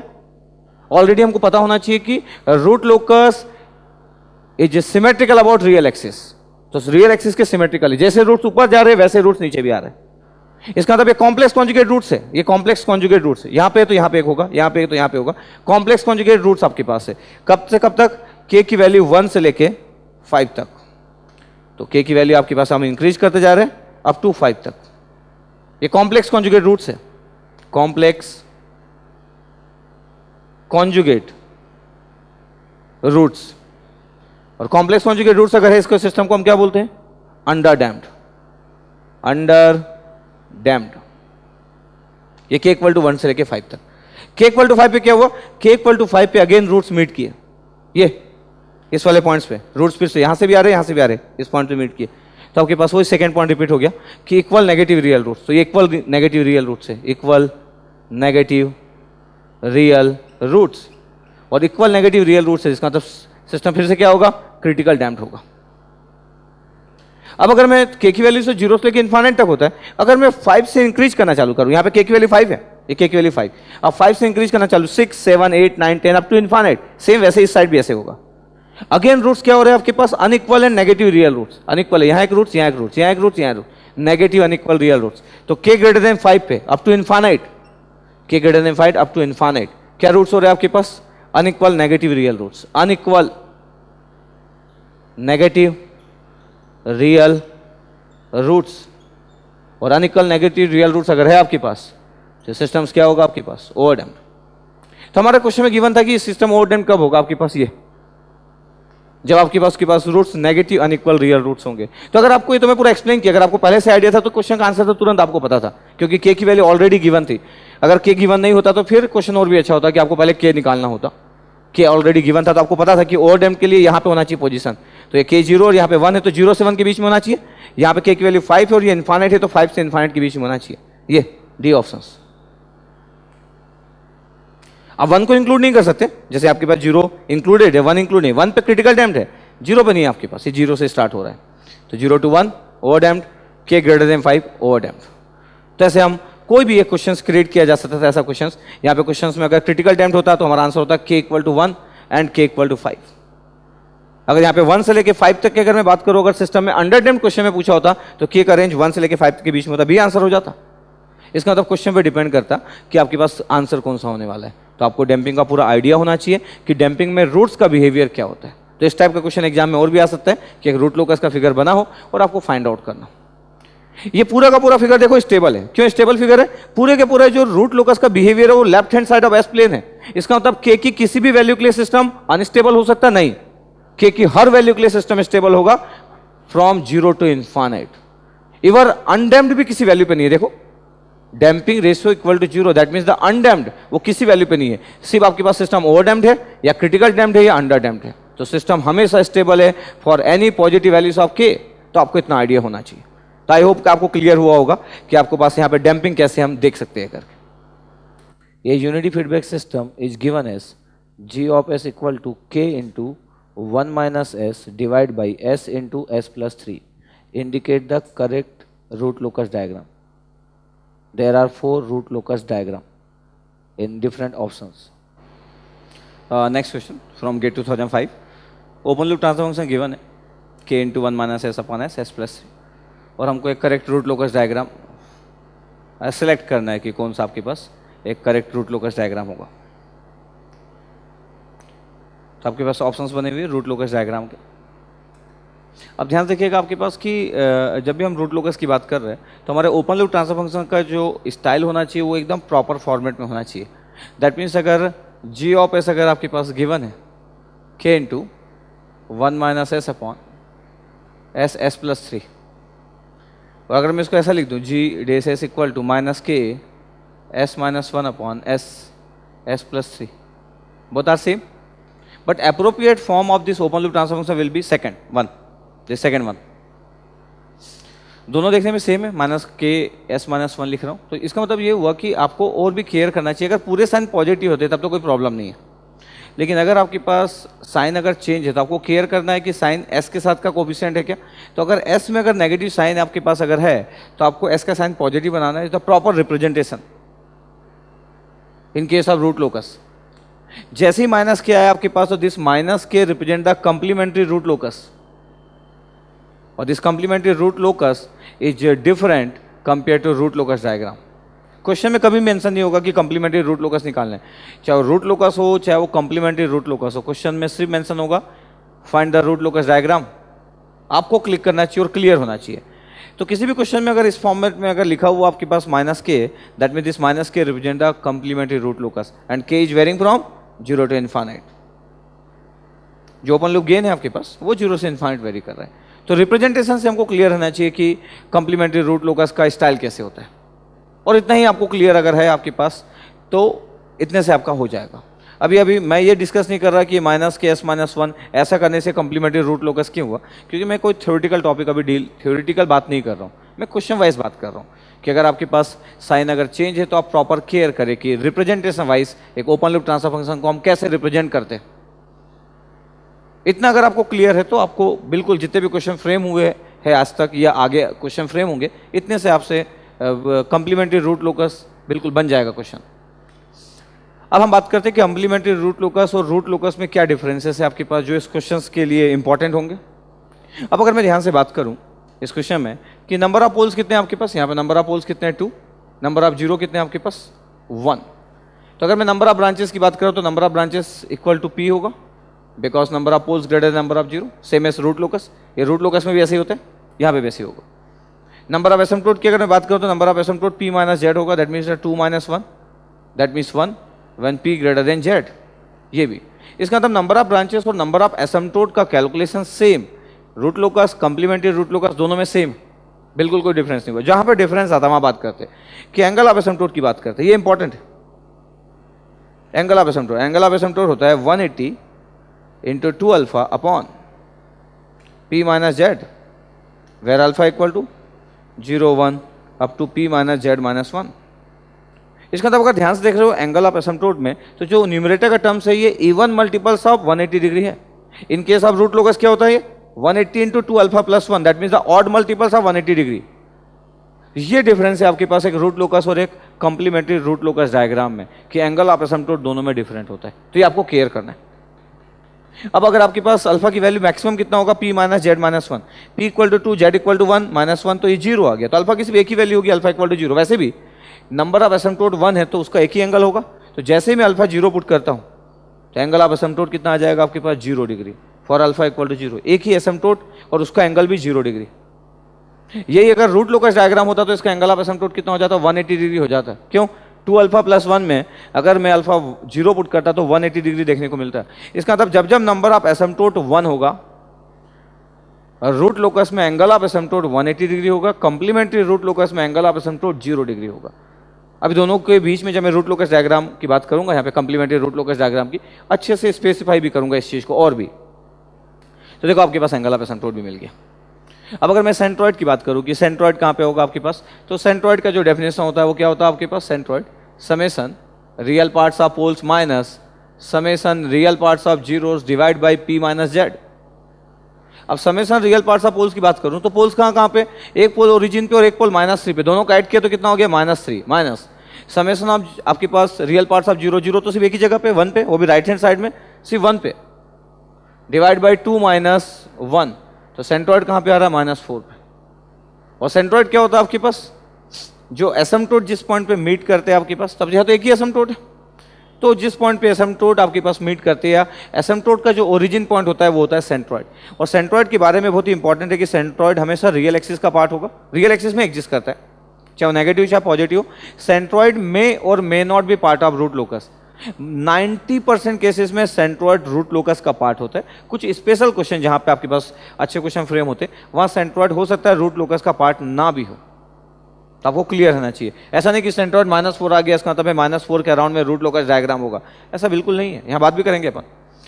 तो ठीक है, सेंट्रॉइड की बात कर लिया, एंगल ऑफ एसिम्प्टोट की बात कर लिया। अब ये कॉम्प्लीमेंट्री रूट लोकस डायग्राम है। अब अगर मैं रूट लोकस ब्रांच के एग्जिस्टेंस की बात करूं कि रूट लोकस ब्रांच का एग्जिस्टेंस एक एस प्लेन में कैसे होगा, तो ये एक डिफरेंस है, एंगल ऑफ एसिम्प्टोट।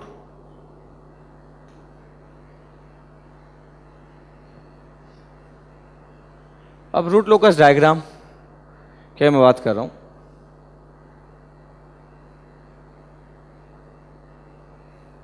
एक पोल आपके पास कहां पे दिख रहा है, एक ओरिजिन पे, एक पोल कहां दिख रहा है, -3 पे, एक जीरो कहां पे दिख रहा है आपके पास, +1 पे, +1 पे एक जीरो। ये अब इसके अगर मैं एग्जिस्टेंस की बात कर रहा हूं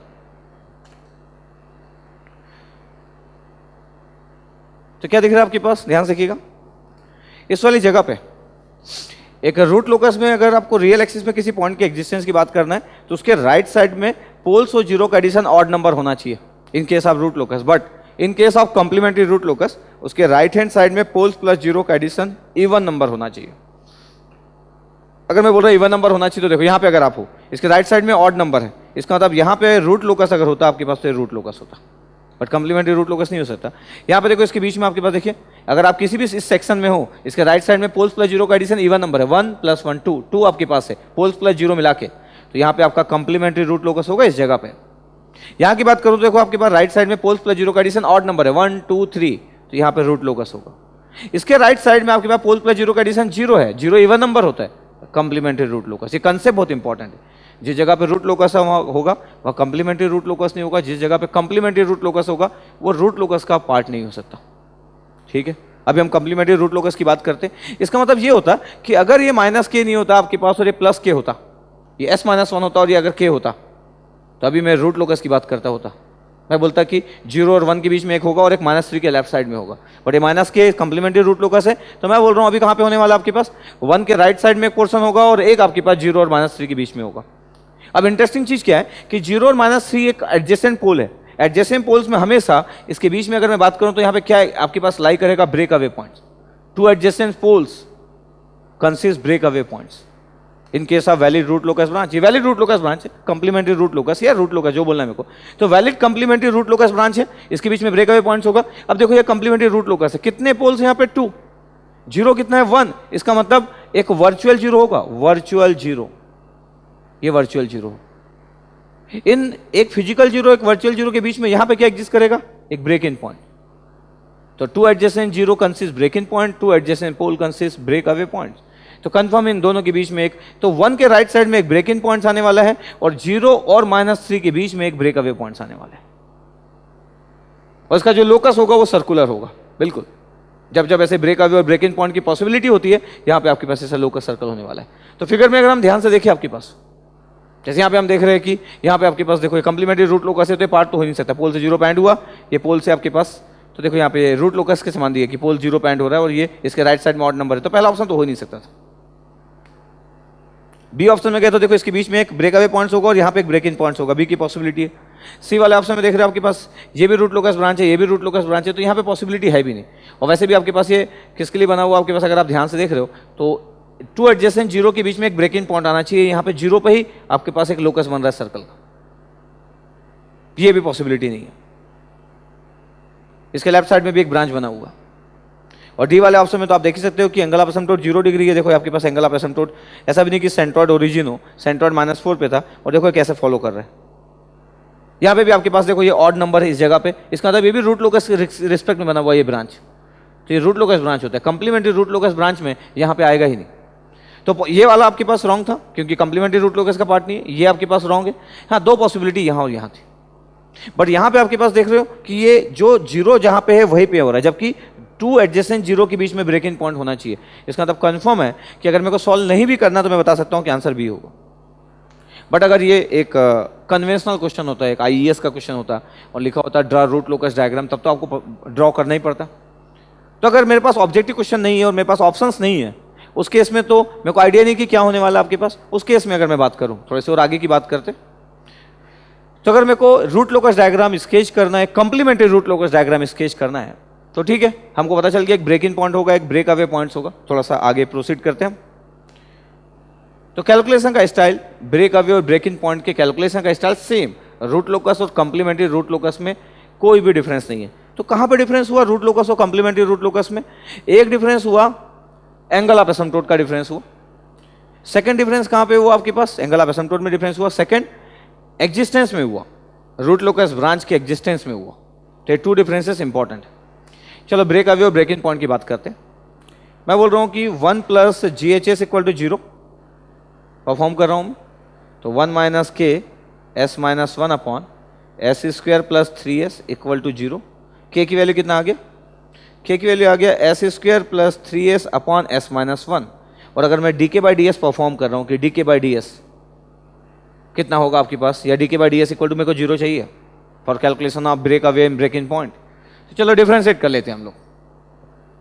अब अगर मैं डिफरेंशिएट कर रहा हूं, यहां पे सॉल्व कर रहा हूं, s - 1 का square whole square, s - 1 s² + 3s है, s² + 3s है तो कितना हो गया 2s + 3 माइनस s² + 3s और s - 1 का डिफरेंशिएशन 1 और इक्वल टू 0 है। तो न्यूमरेटर को 0 पुट कर दो, मल्टीप्लाई करो, 2s² 3s - 2s + s -1 × 3 -3 minus s² - 3s = 0। Solve करो, s² s और -3s -2s -3 = 0।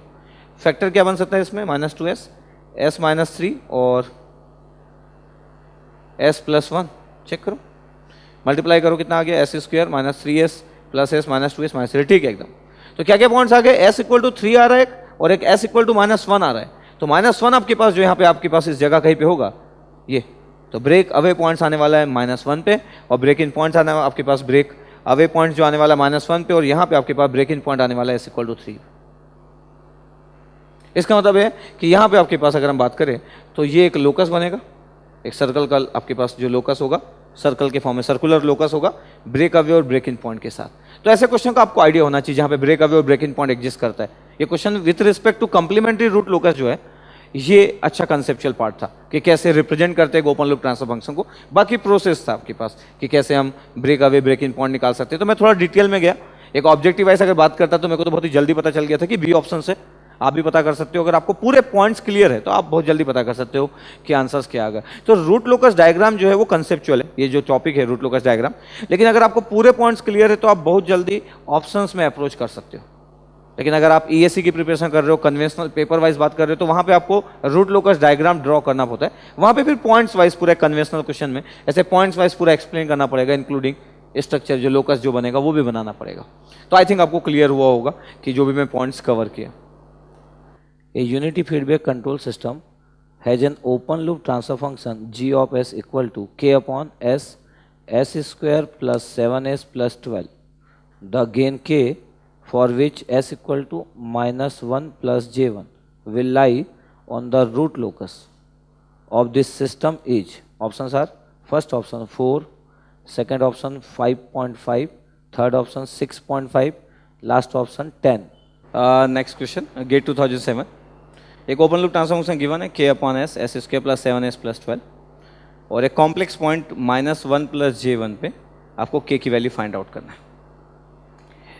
तो एक कॉम्प्लेक्स पॉइंट पे k की वैल्यू फाइंड आउट करना देख सकते हो। एक ऑब्जेक्टिव क्वेश्चन है, ऑप्शंस गिवन है 4, 5.5, 6.5 और 10। अब एक ओपन लूप ट्रांसफर फंक्शंस के रिप्रेजेंटेशंस को आप हमेशा ध्यान से देखिए। आपके पास जब भी आप रूट लोकस डायग्राम देख रहे हो तो k अपॉन s, और अगर कोई फैक्टर फॉर्म में अगर हो जाता है आपके पास तो हमेशा फैक्टर फॉर्म प्रीफर कर लीजिए, ये आपको बहुत एडवांटेज देगा। अगर फैक्टर फॉर्म में कन्वर्ट नहीं होता तो इट्स ओके, लेकिन जितने भी क्वेश्चंस गेट में नॉर्मली फ्रेम होते हैं, क्योंकि कंसेप्ट ऐसा रहता है आपके पास कैलकुलेशन आपका इजी फॉर्मेट में हो जाता है कि अगर आपको ऐसे फैक्टर फॉर्मेट में अगर आप इसको ऐसे डिवाइड कर लेते हैं S square plus 7s plus 12 को, तो आप हमेशा केयर कीजिए कि अगर ऐसे फॉर्मेट में आप कन्वर्ट कर सकते हो और अगर हो रहा है तो बिल्कुल कन्वर्ट कर लीजिए। अब कंसेप्ट क्या है? कंसेप्ट ये है कि -1 प्लस j1 एक कॉम्प्लेक्स पॉइंट को रूट लोकस में एग्जिस्टेंस के बाद k की वैल्यू निकालना है। तो सबसे पहला चीज़ तो आपके पास ये हो गया कि एक कॉम्प्लेक्स पॉइंट की कंडीशंस क्या होती है रूट लोकस में एग्जिस्ट करने की। रियल एक्सिस में एग्जिस्ट करने का कोई प्रॉब्लम नहीं। राइट साइड में ऑड नंबर देखो, पोल्स प्लस जीरो के एडिशंस का, अगर ऑड नंबर है वो पॉइंट रूट लोकस का पार्ट होगा, और अगर नहीं है इवन नंबर है तो नहीं होगा। बट अगर मैं कॉम्प्लेक्स पॉइंट की बात करूँ तो कॉम्प्लेक्स तो प्लेन में है, तो यहाँ पे मैं राइट साइड में ऑड नंबर नहीं चेक करता हूँ। तो ये बहुत ही कंसेप्चुअल आपके पास पार्ट आ जाता है जब कॉम्प्लेक्स नंबर की बात करते हैं कि -1 प्लस j1 रूट लोकस का पार्ट होगा या नहीं होगा। अब हम अगर पूरा रूट लोकस बनाने जाए और उसके बाद चेक करें तो टाइम कंज्यूमिंग होगा। तो उसके लिए आपके पास एक एंगल कंडीशंस होती है आपके पास कि किसी कॉम्प्लेक्स पॉइंट के एग्जिस्टेंस को अगर आपको चेक करना है रूट लोकस में तो पॉइंट का एग्जिस्टेंस होगा या नहीं होगा, उसके लिए हम एंगल कंडीशन यूज करते हैं। तो एक एंगल कंडीशंस क्या होती है आपके पास कि ओपन लूप ट्रांसफर फंक्शंस का एंगल कंडीशंस आपके पास हम देखते हैं कि अगर एंगल कंडीशंस उस पॉइंट पे ये होना चाहिए आपके पास odd multiples of 180 degree, odd multiples of 1 degree. इसका मतलब है कि ये पॉइंट्स एंगल की कंडीशन को सेटिस्फाइड करना चाहिए, ऑड मल्टीपल्स ऑफ 180 डिग्री और ऑड मल्टीपल्स ऑफ -180 डिग्री। इतना तो आपको आइडिया रहता है कि 180 और -180 बोथ आर सेम, 180 एंगल ही -180 होता है। तो ऑड मल्टीपल्स ऑफ 180 डिग्री आपके पास अगर सेटिस्फाइड कर रहा है तो ये पॉइंट रूट लोकस का पार्ट होगा, ठीक है। तो ये एंगल कंडीशंस होती है। और अगर मेरे को सही में चेक करना है कि पॉइंट रूट लोकस का पार्ट है कि नहीं, तो बिल्कुल हम चेक कर सकते हैं। अब एंगल अगर मेरे को यहाँ से देखना है आपके पास की एंगल की वैल्यू, तो मैं क्या कर रहा हूँ कि s की जगह पुट कर दे रहा हूँ -1 प्लस j1 और चेक कर लेते हैं हम लोग। -1 प्लस j1 अगर मैं पुट कर रहा हूँ k upon -1 plus j1, -1 plus j1 plus 3, -1 plus j1 plus 4, next k upon -1 plus j1 first term, second 2 plus j1 और थर्ड 3 प्लस j1। ये तो फैक्टर में डिवाइड करने के कारण एप्रोप्रिएट फॉर्म दिख रहा है जिससे कि आप एंगल बहुत आराम से कैलकुलेट कर सकते हो। अगर मैं बोल रहा हूं कि angle of g of s equal to -1 plus j1 का एंगल क्या होगा, अगर मेरे को फाइंड आउट करना है कि एक पॉजिटिव रियल नंबर होता है इसका एंगल 0, 1 अपॉन है तो एंगल नेगेटिव होगा। -1 प्लस j1 किस कोऑर्डिनेट सिस्टम में, -1 plus j1 x is negative, y is positive, ये सेकंड कोऑर्डिनेट में। और सेकंड कोऑर्डिनेट में एंगल होता है 180 minus tan inverse imaginary by real, imaginary 1 real is 1, 180 minus tan inverse 1 by 1, तो tan इनवर्स 1 कितना हो गया 45, 180 minus tan inverse 1 that means 180 minus 45 135 आ गया, और 1 अपॉन है डिवाइड बाई है इसका मतलब है कि -1 + J1 के कारण अगर मैं एंगल की बात करूँ, चलो अलग अलग लिख देता हूँ। -1 + J1 के कारण एंगल लिखा मैं कि 180 माइनस tan इनवर्स 1/1, तो कितना हो गया 135 हो गया। सेकंड चलो 2 + J1 के कारण लिख देता हूँ कि 2 + J1 के कारण एंगल कितना होगा, तो tan inverse 1/2 imaginary by real, tan inverse 1/2 आपके पास 26.56। ये एंगल आपको पता होना चाहिए। आज की डेट में वर्चुअल कैलकुलेटर आपके पास है, तो आपको ऐसे कॉम्प्लेक्स नंबर के कुछ एंगल पता होना चाहिए कि tan इनवर्स 1/2 कितना होता है, tan इनवर्स 2 कितना होता है, tan इनवर्स 3 कितना होता है, tan इनवर्स 1/3 कितना होता है, tan इनवर्स 4/3 कितना होता है, tan इनवर्स 3/4। और यही डेटा आएंगे, चाहे कंट्रोल सिस्टम हो, चाहे नेटवर्क हो, जहाँ जहाँ कॉम्प्लेक्स कैलकुलेशन होगा, तो ये आपको एडवांटेज देके जाएगा आपके पास अगर आप वर्चुअल कैलकुलेटर को यूज़ करें, क्योंकि अब आपके पास प्रोग्रामिंग कैलकुलेटर तो रहेगा नहीं एग्जाम में, तो ये बिल्कुल आपको क्लियर एकदम याद रहना चाहिए। तो आप इसका एडवांटेज लेंगे हमेशा कैलकुलेशन में। नेक्स्ट आपके पास था 3 + J1, तो tan इनवर्स 1/3, tan इनवर्स 1/3 18.43, ये tan इनवर्स 1/2 26.56, tan इनवर्स 2 की वैल्यू होता है 63.43, tan इनवर्स 1/3 18.43, tan इनवर्स 3 की वैल्यू 71.56। ऐसे सब वैल्यूज आपको पता होना चाहिए। अब अगर देखो ध्यान से, इस पूरे एंगल्स को अगर मैं ऐड कर रहा हूँ आपके पास, या इसका पूरा एंगल लिख रहा हूँ मैं, angle of GH of S की वैल्यू -1 + J1, अगर मैं ऐसे एंगल की बात अगर मैं कर रहा हूँ, तो क्या हुआ आपके पास, पहला वाला एंगल 135 आया, 1 है तो -135, सेकेंड वाला एंगल -26.56, थर्ड वाला एंगल 18.43, -18.43, पूरे एंगल की वैल्यू कितना आ रहा है -180 डिग्री। इसका तो आपको पता चल गया कि जो पॉइंट है रूट लोकस का पार्ट है, ये पॉइंट रूट लोकस का जो प्लॉट होगा, जो लोकस होगा उसमें एग्जिस्ट करेगा ये पॉइंट। तो सबसे पहले आपको पता करना होता है कि कॉम्प्लेक्स पॉइंट रूट लोकस का पार्ट होगा कि नहीं।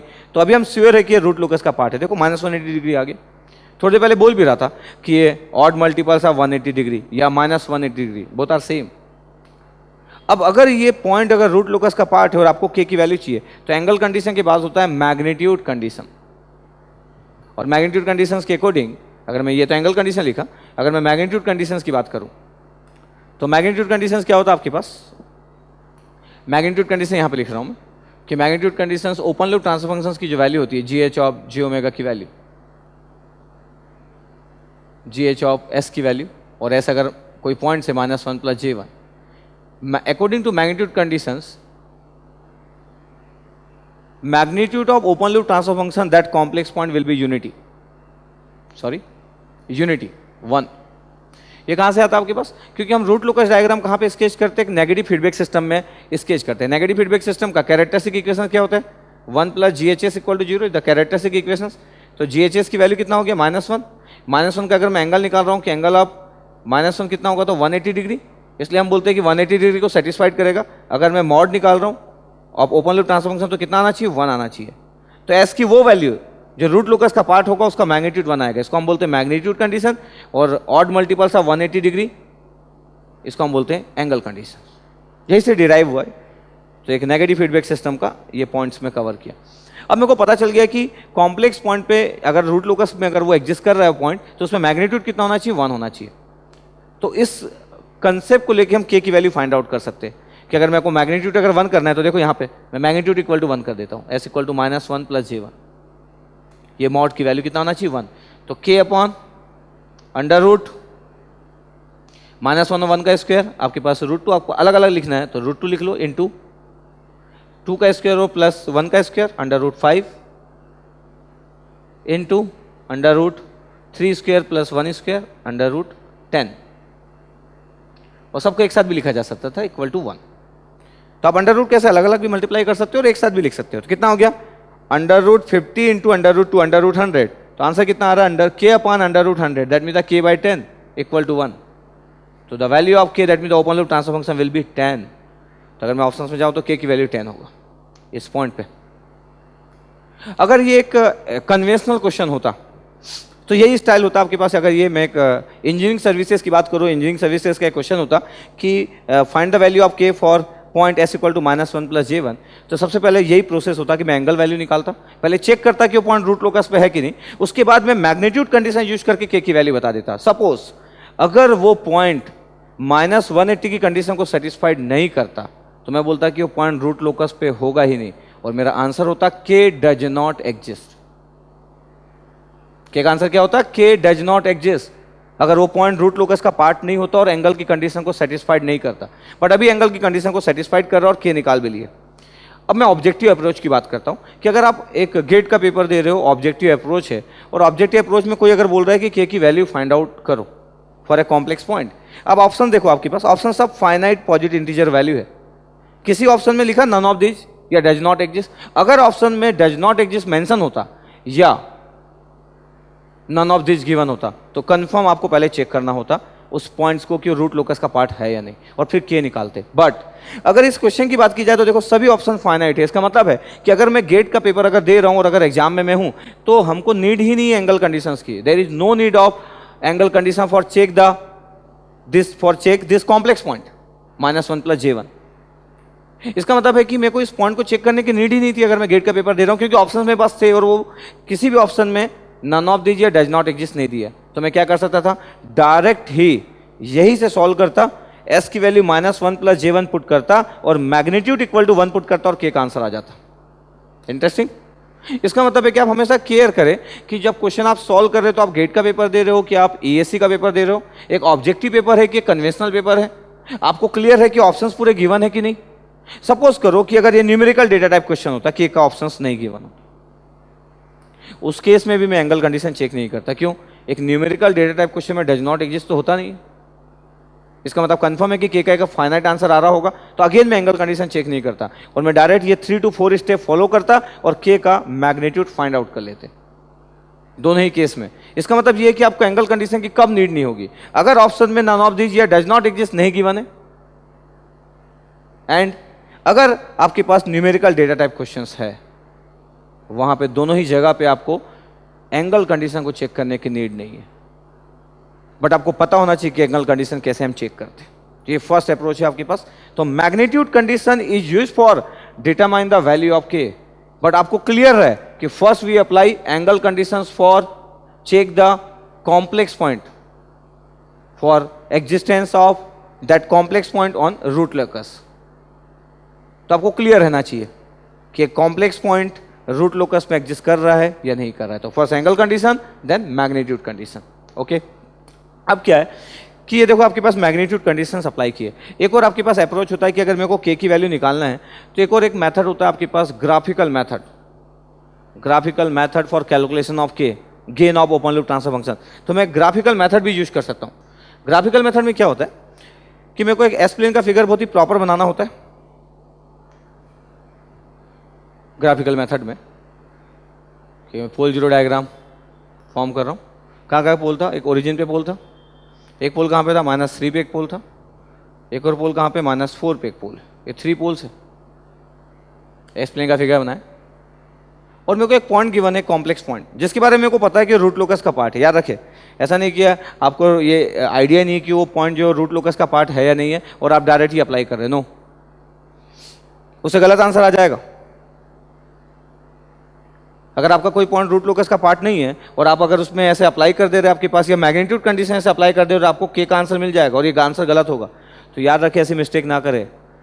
क्वेश्चन पे डिपेंड करेगा कि एंगल कंडीशन कैलकुलेट करना है या नहीं करना है। चलो, ग्राफिकल कैलकुलेशन की बात कर रहा हूँ। पॉइंट्स क्या था हमारे पास? -1 + J1, और हमको पता चल गया कि पॉइंट रूट लोकस का पार्ट है। -1 + J1, यहाँ पे एक पॉइंट -1 + J1, ये J1 और ये -1। अब अगर मैं हर पॉइंट से अगर डिस्टेंस की बात करूं कि ये डिस्टेंस कितना होगा, ये डिस्टेंस, ये देखो 2 का डिस्टेंस है और ये 1 का डिस्टेंस है, तो ये डिस्टेंस कितना हो गया? √2² + 1² √5 डिस्टेंस है ये डिस्टेंस कितना हो गया? अगर मैं यहां से बात करूं तो कितना डिस्टेंस हो गया आपके पास? ये भी 1 और ये भी 1, तो ये √2 हो गया। और अगर इस डिस्टेंस की बात कर रहा हूं कि ये डिस्टेंस कितना होगा, इस जगह से ये डिस्टेंस कितना है? 3, ये 1, तो √3² + 1 √10। 3 डिस्टेंस है, आप कैसे? √10 फॉर उस पॉइंट से लेके इसका, इस पोल का डिस्टेंस, यहाँ से यहाँ का डिस्टेंस √5, यहाँ से यहाँ का डिस्टेंस कितना है? √2। अब ग्राफिकल कैलकुलेशन ऑफ के की अगर मैं बात कर रहा हूँ तो के का डेफिनेशन क्या होता है ग्राफिकल कैलकुलेशंस में? के की अगर मैं डेफिनेशन की बात करूँ, product of vector length of product of vector length of poles of open loop transfer function from that point, from complex point, from point A, suppose ये पॉइंट ए दे दिया। Product of vector length of poles of open loop transfer function from point A divide by same, क्या same आपके पास, product of vector length of zeros of open loop transfer function from point ए, जो भी point है from that point, ये आपके पास। अब के की वैल्यू को फाइंड आउट करना है, तो प्रोडक्ट ऑफ वेक्टर लेंथ क्या क्या हो गया, क्या पोल्स से, आपके पोल्स के कारण उस डिस्टेंस का प्रोडक्ट लेंथ निकाले कि √2 आ गया, एक आपके पास कितना आ गया √5, एक कितना आ गया आपके पास √10, ये डिवाइड बाई। अब अगर आपके पास किसी सिस्टम में जीरोस गिवन नहीं है, तो इन case of transfer function does not consist any zeros in the system, तो उस केस में आपके पास यहां पे हम यूनिटी डिस्टेंस कंसिडर करते हैं। अगर जीरोस नहीं है तो we will consider unity distance, simply 1, याद रखेंगे आप, ऐसे नहीं कि जीरो लिख लिया हम, तो we will consider unity distance. देखो आंसर कितना आ रहा है, √10, √5, √2, √100, दैट मीन्स द 10। ये ग्राफिकल कैलकुलेशन हुआ। ये मेथड बहुत इंपॉर्टेंट है, क्योंकि अगर कभी आपको ऐसा फिगर बना के दिया हो, एक एस प्लेन का फिगर बना के अगर क्वेश्चन हो और इस क्वेश्चन में बोला हो कि के की वैल्यू फाइंड आउट कर लीजिए आपके पास, तो आप ऐसे डिस्टेंस कैलकुलेट करके भी के की वैल्यू निकाल सकते हैं। तो ये सेकेंड अल्टरनेटिव मेथड है, द ग्राफिकल कैलकुलेशन ऑफ के।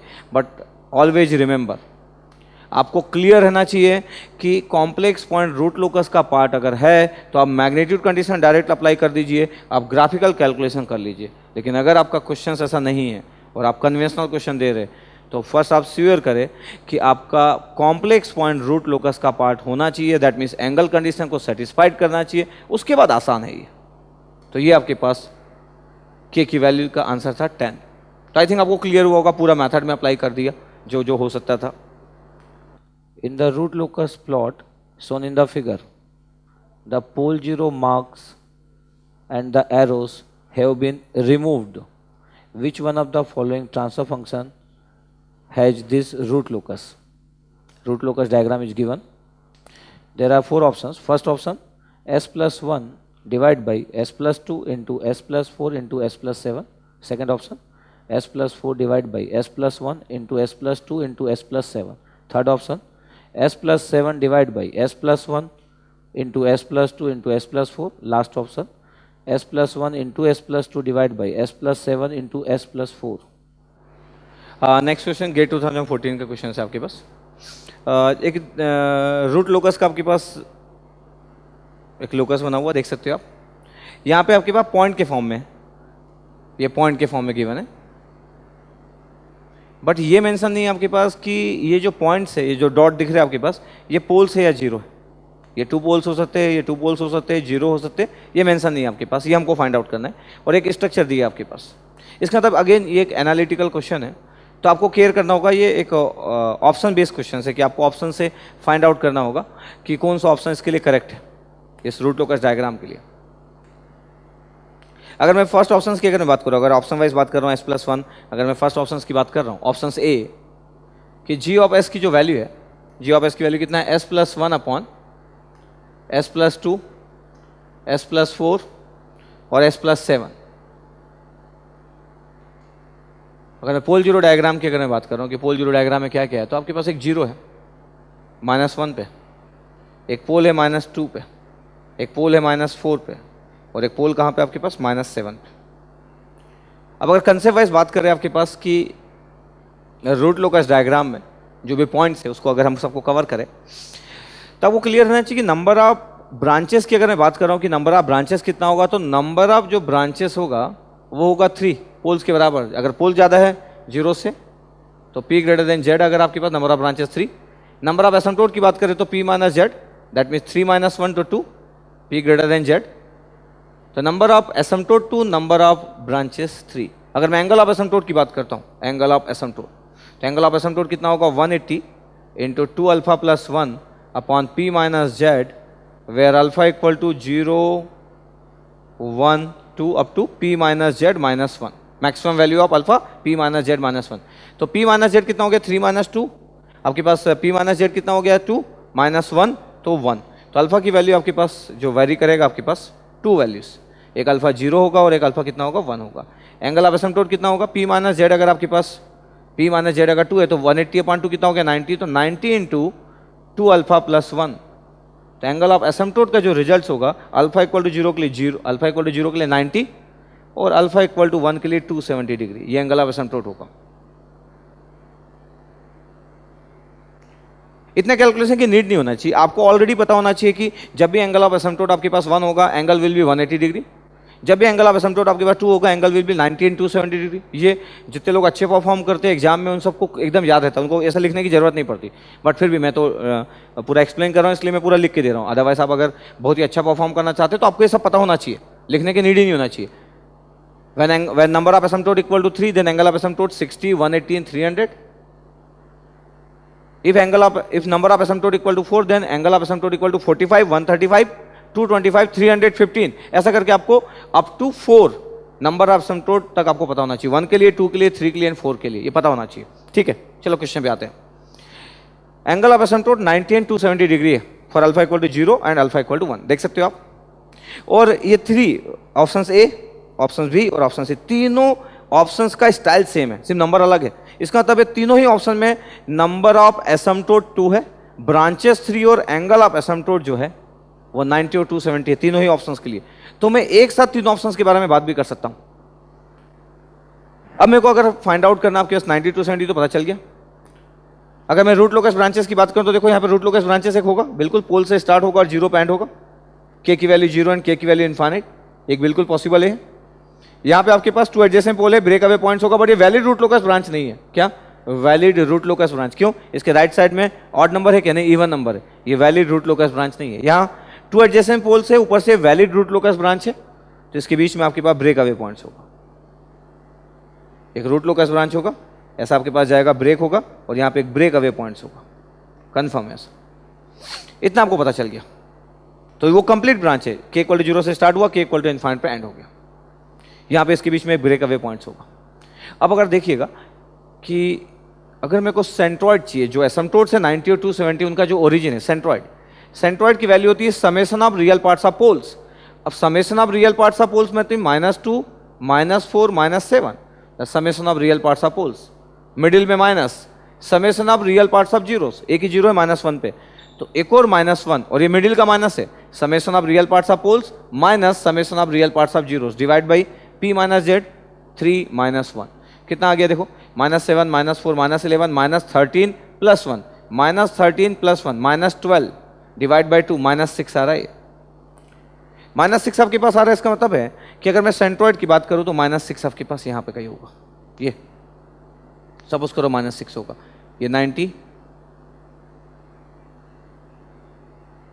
ये 90 डिग्री एसिम्पटोट्स का और ये 270 डिग्री, और यहीं पे आसपास कहीं ब्रेक पॉइंट्स होगा। और ऐसा भी हो सकता है कि ब्रेक पॉइंट सेंट्रॉइड पे हो, ऐसा भी हो सकता है कि ब्रेक पॉइंट सेंट्रॉइड के राइट में हो, ऐसा भी हो सकता है कि ब्रेक पॉइंट सेंट्रॉइड के लेफ्ट में हो, तीनों पॉसिबिलिटी कि ब्रेक पॉइंट सेंट्रॉइड पे या सेंट्रॉइड के राइट में या सेंट्रॉइड के लेफ्ट। बट अगर मैं ऑप्शंस को अगर मैं देख रहा हूं आपके पास, तो आपको दिख रहा है कि ब्रेक पॉइंट स्टार्टिंग के 2 जो रूट्स है वहां पे आपके पास ब्रेक पॉइंट्स है।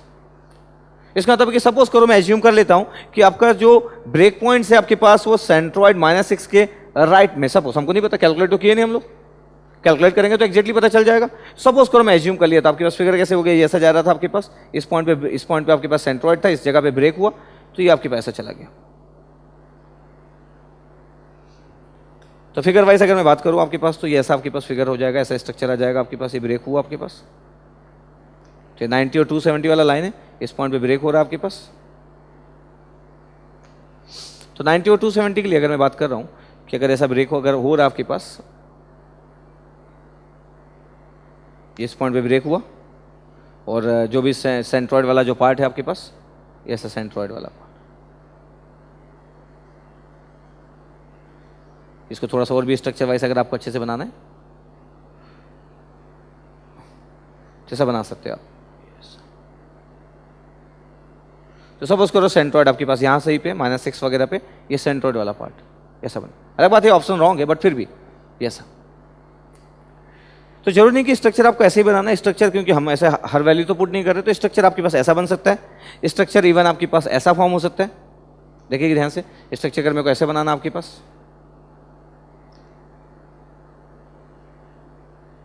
ये मैक्सिमम बुक में ऐसा स्ट्रक्चर बना रहता है, परफेक्ट लगता है एकदम। ये इसका मतलब यहाँ पे ब्रेक पॉइंट्स हो रहे हैं, ये इसकी वैल्यू बढ़ती गई आपके पास, यहाँ वैल्यू बढ़ती गई और यहाँ पे ब्रेक पॉइंट्स हो रहे हैं, तो ब्रेक अवे पॉइंट्स। बट हमको पता है कि रॉन्ग है आपके पास, -4 और -7 के बीच में नहीं, हमको पहले वाले दो में चाहिए। ठीक है, तो फर्स्ट 2 में आपके पास चाहिए, तो पहला ऑप्शन तो आपके पास रॉन्ग हो गया। चलो बी ऑप्शन में जाते हैं। बी ऑप्शन में आपके पास S+4, S+1, S+2 है। क्या क्या चेंज है आपके पास? S+1, S+2, S+7 और S+4 यहाँ पे। तो S+1 आपके पास, इसका मतलब है कि पोल्स कहाँ कहाँ पे आ रहा है? पोल से आपके पास आ रहा है -1 पे, एक पोल आ रहा है -2 पे और एक जीरो आपके पास आ रहा है -4 पे। ये जीरो -4। सेकेंड पार्ट की बात करें, इसको हटा रहा हूँ अब मैं। अब जैसे ही आपके पास जीरो यहाँ पे आ गया, इसका मतलब क्या हो गया कि ये पोल से स्टार्ट होगा और जीरो पे एंड हो जाएगा। कंप्लीट रूट लोकस ब्रांच ये हो गया, ये कंप्लीट रूट लोकस ब्रांच। ये पोल से स्टार्ट हुआ k = 0 से और k = इन्फाइनाइट पे एंड हो गया। अब ये 2 एडजेसेंट पोल्स आपके पास, यहाँ ये दोनों एडजेसेंट पोल्स k की वैल्यू 0 से स्टार्ट होंगे और यहाँ पे ब्रेक होगा और ये वैलिड रूट लोकस ब्रांच भी है।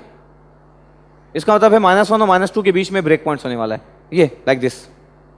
अब अगर इस पॉइंट पे ब्रेक पॉइंट्स अगर आपके पास हो रहा है, अब आपको ये देखना है कि आपका जो सेंट्रॉइड है वो इसी के बीच में लाई कर रहा है कि सेंट्रॉइड यहाँ पे लाई कर रहा है कि सेंट्रॉइड यहाँ पे लाई कर रहा है। ठीक है, ब्रेक पॉइंट तो होगा आपके पास, इतना तो क्लियर है। एंगल ऑफ एसिम्पटोट का प्रॉब्लम नहीं है, वो तो तीनों ऑप्शंस के लिए सेम है। सेंट्रॉइड चलो चेक कर लेते। सेंट्रॉइड क्या है? Summation of real parts of poles -1, summation of real parts of poles -2 और ये -7। ठीक है, -1, -2, -7 और जीरोस -4 पे और 3 -1, -9, -1, -10 +4, -10 +4, -6 डिवाइड बाई 2, -3 पे आ रहा है और -3 आपके पास यहाँ कहीं पे होगा। इसका मतलब सेंट्रॉइड यहाँ पे होगा, ये। तो यहाँ पे अब हुआ क्या कि ये आपके पास यहाँ से बढ़ना स्टार्ट हुआ, यहाँ से बढ़ना स्टार्ट हुआ और ये आपके पास ऐसा हो गया। ये आपके पास एक branch k = infinite virtual zero, pole से स्टार्ट हुआ, k = 0 से स्टार्ट हुआ, ये k = 0 से स्टार्ट हुआ, ये ऑर्डर और ये वर्चुअल जीरो, k = इन्फाइनाइट और ये एसिम्पटोट्स भी है। अब आपके पास अगर मैं बोलूं कि नंबर ऑफ ब्रांचेस कितने, इस क्वेश्चन में नंबर ऑफ ब्रांचेस कितने? 3। कौन कौन से ब्रांचेस है? कि 1, पोल से स्टार्ट 0 पॉइंट 1 ब्रांच, ये पोल से स्टार्ट और ये वर्चुअल 0 पॉइंट सेकंड ब्रांच, इस पोल से स्टार्ट और ये वर्चुअल 0 पॉइंट थर्ड ब्रांच। ये 3 ब्रांचेस है। एसिम्पटोट्स क्या क्या? ये एसिम्पटोट्स नहीं है, ये तो कंप्लीट रूट लोकस ब्रांच है। एसिम्पटोट जो कि आपके पास टुवर्ड्स इन्फाइनाइट पे एंड हो रहा है, k = इन्फाइनाइट पे। देखो इसका मतलब ये हुआ कि number of asymptote equal to number of virtual zeros होते हैं। जितने सिस्टम में एसिम्पटोट होंगे उतने ही वर्चुअल जीरोस होंगे और उतना ही पे रूट लोकस आपके पास k टेंड्स टू इन्फाइनाइट पे एंड होगा, ये वर्चुअल जीरोस पे। ये अब अगर मैं इस फिगर को देखूं आपके पास तो ये सेटिस्फाइड कर रहा है बिल्कुल। इसका मतलब ये हुआ कि बी ऑप्शन सेटिस्फाइड कर रहा है। तो अगर मैं ऑब्जेक्टिव वाइज अगर बात कर रहा हूँ और आपको अगर अच्छा खासा आइडिया है तो आप बिल्कुल 2 ऑप्शन चेक करने के बाद ही आपको पता चल गया कि बी ऑप्शन करेक्ट है, तो option B will be correct.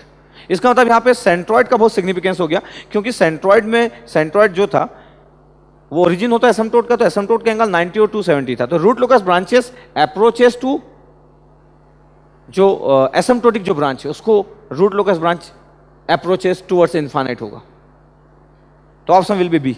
But फिर भी हमारा तो आंसर आ गया। उसके बाद अगर मैं बात करूं कि ऑप्शन सी में फिगर कैसे होता है, अगर मैं ऑप्शन सी की बात कर रहा हूं, ठीक है, बी आंसर तो आ चुका है। ऑप्शन सी की एक बार बात कर ले कि ऑप्शन सी का फिगर कैसे बनता होगा। सपोज ऑप्शन सी में क्या आपके पास ऊपर जीरोस आपके पास है, सब चेंज करते गए हम लोग। ऑप्शन सी ध्यान से देखिएगा, S+7 है, S+1, S+2 और S+4 है, ये सब सेम, इधर कोई प्रॉब्लम नहीं। सेंट्रॉइड क्या क्या होगा? -1, -2 एंड -4 और ये -7 हो गया। कितना हो गया? -7 + 7, ये तो जीरो आ गया। और अगर ये जीरो आ गया इसका मतलब है कि ये आपके पास सेंट्रॉइड है, ये 90, ये सेंट्रॉइड, ये 270 और यहीं पे ब्रेक होगा। इसका मतलब ये हुआ कि इस बार रूट लोकस डायग्राम ब्रेक यहीं पे हो रहा है, ब्रेक पॉइंट्स आपके पास इसके बीच में ही होगा, -1 और -2 के बीच में, k = 0 से स्टार्ट हो रहा है। लेकिन इस बार फिगर कैसे होगा? अप्रोचेस टू आपके पास यहाँ ब्रेक हुआ, ये इसका मतलब ये हुआ कि ये ऐसा जा रहा है, यहाँ पे वर्चुअल जीरो और यहाँ पे वर्चुअल जीरो होगा, k = इन्फाइनाइट यहाँ पे, k = इन्फाइनाइट यहाँ पे, k = 0 this pole, k = 0 this pole. यहाँ से स्टार्ट होगी ये, यहाँ से स्टार्ट होगी ये। इसका मतलब है कि अगर ये फिगर अगर बना होता तो ऑप्शन सी होता। अगर ये जो रूट लोकस जो ब्रांचेस दिख रहा है आपके पास, अगर ये शिफ्ट होकर अगर ऐसा जाता, ऐसा आता, तो ये ऑप्शन सी हो जाता। इसका मतलब थर्ड ऑप्शन का रूट लोकस डायग्राम ये है ना। आप ज्यादा वरी ना करें कि एक वर्टिकल लाइन दी आपके पास, वर्टिकल हो चाहे ऐसा आपके पास हो, root locus is always symmetrical about real axis. तो इसके लिए वरी नहीं करना है कि वर्टिकल लाइन दी और हमारा ऐसा आ रहा है, इट्स ओके, कंसिडरेबल है ये। चलो डी ऑप्शंस की बात कर लेते हैं कि डी ऑप्शंस में क्या है। डी ऑप्शंस अगर आप ध्यान से देख रहे होंगे तो डी ऑप्शंस में आपके पास, मैं यही बना देता हूं डी ऑप्शंस में। डी ऑप्शंस में क्या क्या आपके पास, एक पोल आपके पास -1 पे, जीरो सॉरी, एक 0 -1 पे, एक 0 -2 पे, एक पोल -4 पे और एक पोल -7 पे, ऐसा है आपके पास। अब ध्यान से अगर देख रहे हो तो अगर -1 और -2 के बीच में 2 एडजेसेंट जीरोस है और ये वैलिड रूट लोकस ब्रांच है, इसका मतलब है यहाँ पे एक ब्रेकिंग पॉइंट होगा और -4 और -7 के बीच में एक ब्रेक अवे पॉइंट्स होगा, क्योंकि वैलिड है। क्यों वैलिड है? 1 2 3 ऑड। इसका मतलब है कि इसका लोकस कैसे बनना चाहिए, इसका लोकस आपके पास जो बनना चाहिए ऐसा, आपके ये सर्कल बनेगा, सर्कुलर फॉर्म बनेगा इसका लोकस। एक पोल से स्टार्ट होगा, ये जैसे पोल से स्टार्ट हुआ और एक जीरो पॉइंट हो गया, ये जीरो पॉइंट हो गया, ये पोल से स्टार्ट हुआ जीरो पॉइंट, के इक्वल टू इनफाइनाइट पॉइंट, के इक्वल टू 0 से स्टार्ट, एक ये ब्रांच। सेकंड आपके पास यहां से स्टार्ट हुआ, एक पोल से स्टार्ट हुआ यहां से और ये 0 पे आपके पास एंड, इस वाले 0 पे एंड, के इक्वल टू इनफाइनाइट पे एंड, इसके इक्वल टू 0 पे। यहां पे आपके पास एक ब्रेक अवे पॉइंट्स, अगर मैं कंसेप्ट वाइज बात कर रहा हूं तो यहां पे क्या होगा, एक break away points away from the real axis. देखो रूट लोकस आउटसाइड जा रहा है आपके पास, away from the real axis, और 2 एडजेसेंट जीरो के बीच में यहां पे क्या आपके पास, ब्रेक इन पॉइंट्स। तो कंफर्म है -1 और -2 के बीच में एक ब्रेक इन पॉइंट है, -4 और -7 के बीच में एक ब्रेक अवे पॉइंट है। तो ये तो लोकस था नहीं, बट फिर भी आप अगर प्रिपेयर कर रहे हैं गेट की अगर प्रिपरेशन अगर आप कर रहे हो और आपको बहुत अच्छा रैंक चाहिए, तो आपको पूरे ऑप्शंस में आप वर्कआउट कीजिए हमेशा। आपको नंबर ऑफ क्वेश्चन की नीड नहीं है कि मैं नंबर ऑफ क्वेश्चन बहुत सारे सॉल्व करूं।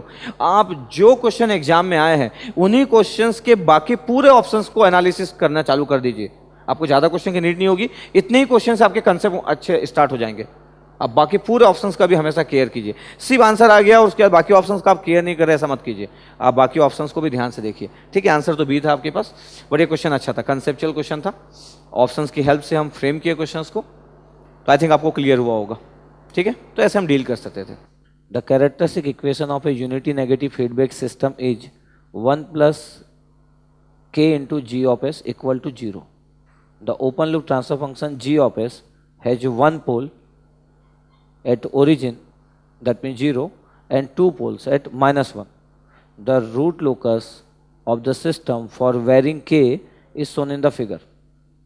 Root locus diagram is given. The constant damping ratio line for zeta equal to 0.5 intersect the root locus at point A. The distance from the origin to point A is given as 0.5. The value of k at point A is. Next question GATE 2014 से question है। एक root locus का figure बना हुआ आपके पास, जितने भी gate के क्वेश्चन पूछे गए उसमें से one of the best question from root locus diagram. इस फिगर में क्या था कि रूट लोकस का फिगर बना हुआ आपके पास, देख रहे हैं आपके पास रूट लोकस मेंशन है क्वेश्चन में कि 1 पोल एट ओरिजिन है और 2 पोल्स एट -1 है, that mean the repeated poles, और एक लाइन दी है डैम्पिंग रेशो की, एक लाइन दी है जीटा इक्वल टू 0.5 के लिए, एक लाइन दी है, ये पॉइंट ए पे आपके पास टच कर रहे हैं। इस पॉइंट ए पे आपको के की वैल्यू फाइंड आउट करना है, और क्या एक और चीज क्या गिवन है, इस ओरिजिन से ए का डिस्टेंस भी गिवन है 0.5। इस रूट लोकस डायग्राम में अगर आपको के की वैल्यू फाइंड आउट करना है तो कॉम्प्लेक्स पॉइंट हो गया, तो प्लेन में ए पॉइंट्स, तो कहीं ना कहीं आप बोल सकते हो आपके पास की जो ए पॉइंट जो होगा आपके पास वो एक कॉम्प्लेक्स पॉइंट होगा। अगर वो हम फाइंड आउट कर ले तो फिर हम वैल्यू फाइंड आउट कर सकते हैं के की value by using magnitude conditions.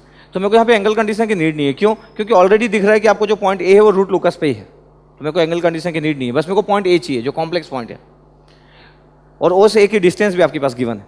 अब सबसे इंपॉर्टेंट चीज आपके पास कि जो लाइन है जीटा इक्वल टू 0.5 वाला जो लाइन है, देख रहे हैं आपके पास जीटा इक्वल टू 0.5 लाइन, जिस पॉइंट पे आपके पास कट कर रहा है, इसमें आपके पास जीटा की वैल्यू गिवन है, डैम्पिंग रेशियो 0.5 गिवन है। तो सबसे पहले तो मैं बात कर लेता हूँ कि वन पोल और ये टू पोल्स आपके पास 1 + kgs ऐसा गिवन है। इसका मतलब है कि अगर मैं फीडबैक अगर स्ट्रक्चर बनाऊँ तो फीडबैक स्ट्रक्चर कैसा दिया होगा, प्लस माइनस एक ये k होगा, ये g ऑफ s होगा, और g ऑफ s के आपके पास 1 पोल एट ओरिजिन है और repeated poles s equal to -1 पे ये फिगर होगी। फिगर हम खुद क्वेश्चन से रीड करके स्ट्रक्चर ड्रॉ कर सकते हैं जी। तो g डेस s की वैल्यू कितना आपके पास kgs, और g ऑफ s के बारे में लिखा था कि 1 पोल एट ओरिजिन और 2 पोल्स एट -1। जैसे मैं पुट किया k 1 पोल एट ओरिजिन और -1 पे पोल्स रिपीटेड, ये बन गया आपके पास g डेस s open loop transfer function. अब k वेरी करते जा रहा है तो एक रूट लोकस डायग्राम बना हुआ है k/s s+1 का स्क्वायर निकल गया आपके पास। इस फिगर को देख के पता चल गया। वैसे भी अगर ये क्वेश्चन में मेंशन नहीं भी होता तो भी हम पता कर लेते, ओरिजिन पे एक पोल और ये 2 पोल्स रिपीटेड है। क्यों, यहाँ पे आपके पास देख सकते हैं एंगल ऑफ एसिम्प्टोट एक 60 का दिख रहा है, एक 300 का दिख रहा है और एक 180 डिग्री का दिख रहा है। तो इससे भी हम पता कर सकते थे कि 2 पोल्स -1 पे और एक पोल ओरिजिन पे। अब आपके कंसेप्ट क्या, आपके पास डैम्पिंग रेशियो लाइन आपके पास ये गिवन है जीटा इक्वल टू 0.5। तो आपको पता होना चाहिए कि cos theta is equal to damping ratio होता है आपके पास, और थीटा की वैल्यू जो होता है वो cos इनवर्स जीटा होता है। वह जो थीटा होता है आपके पास वो एंगल ऑफ इंक्लिनेशन होता है, ये फ्रॉम ओरिजिन, ये एंगल ऑफ इंक्लिनेशन। ये कंसेप्ट आपको क्लियर रहना चाहिए कि cos theta equal to damping ratio where theta equal to angle of inclination from origin. तो थीटा की वैल्यू कितना आ गया आपके पास, cos इनवर्स 0.5 कितना हो गया 60 डिग्री। इसका मतलब ये 60 डिग्री का एंगल है, ये एंगल ऑफ इंक्लिनेशन कितना 60 डिग्री। ये अब अगर ये 60 डिग्री आपके पास, ये डिस्टेंस आपको पता है ये 60 डिग्री है, तो अगर मैं इस वाले पॉइंट्स की अगर मैं बात करूं कि अगर आपको ये पता चल गया कि एंगल 60 डिग्री है और इस वाले पॉइंट्स पे ये 60 डिग्री है, सपोज करो ये मैं एक एक्स पॉइंट लिया, तो एक आपके पास एक ट्रायंगल बन गया OAX। एक ट्रायंगल क्या बन गया OAX, एक्स लिए एक पॉइंट, या आप और कोई दूसरा पॉइंट लेना चाहते चलो B ले लेते हैं, तो OA और B पॉइंट्स हो गया जी, एक ट्रायंगल फॉर्म हो गया। 60 डिग्री एंगल है यहाँ पे। अब आपको O से A का डिस्टेंस पता है, इसका मतलब आप तो आप बाकी डिस्टेंस फाइंड आउट कर सकते हो। अगर मैं यहाँ पे cos थीटा यूज कर लिया कि cos थीटा इक्वल टू कितना होगा, cos थीटा इक्वल टू कितना होगा आपके पास बेस अपन हाइपोटेनियस, तो O से B का डिस्टेंस अपन हाइपोटेनियस कितना हो गया OA। तो cos थीटा cos 60 मतलब 1/2। O से B का डिस्टेंस ठीक है नोन नहीं है, O से A का डिस्टेंस कितना है 0.5, 1/2 इधर मल्टीप्लाई हुआ आपके पास। इसका मतलब O से B का डिस्टेंस कितना आ गया 1/2, इधर मल्टीप्लाई हुआ 1/2 पहले से था 1/4 आ गया 0.25। ये डिस्टेंस आपको पता चल गया। इसका मतलब है कि A पॉइंट का अगर आप ध्यान से अगर देख रहे हो तो A पॉइंट्स पे आपको रियल एक्सिस का डिस्टेंस मिल गया ये 0.25। अब आपको इमेजिनरी एक्सिस पे डिस्टेंस चाहिए, ये वाला डिस्टेंस चाहिए, ये डिस्टेंस कितना होगा। तो अगर मैं cos थीटा की जगह अगर मैं sin थीटा यूज कर लूँ, यहाँ देखिएगा अगर मैं sin थीटा यहाँ पे यूज कर रहा हूँ तो sin थीटा इक्वल टू कितना होगा, sin थीटा इक्वल टू इस जगह पे sin थीटा इक्वल टू आपके पास ये perpendicular distance divide by hypotenuse, ये distance AB upon OA। sin 60 कितना होता है sin 60 दैट मीन्स 0.866 √3/2। A से B आपके पास, AB आपको फाइंड आउट करना है, OA आपके पास कितना था 1/2 0.5।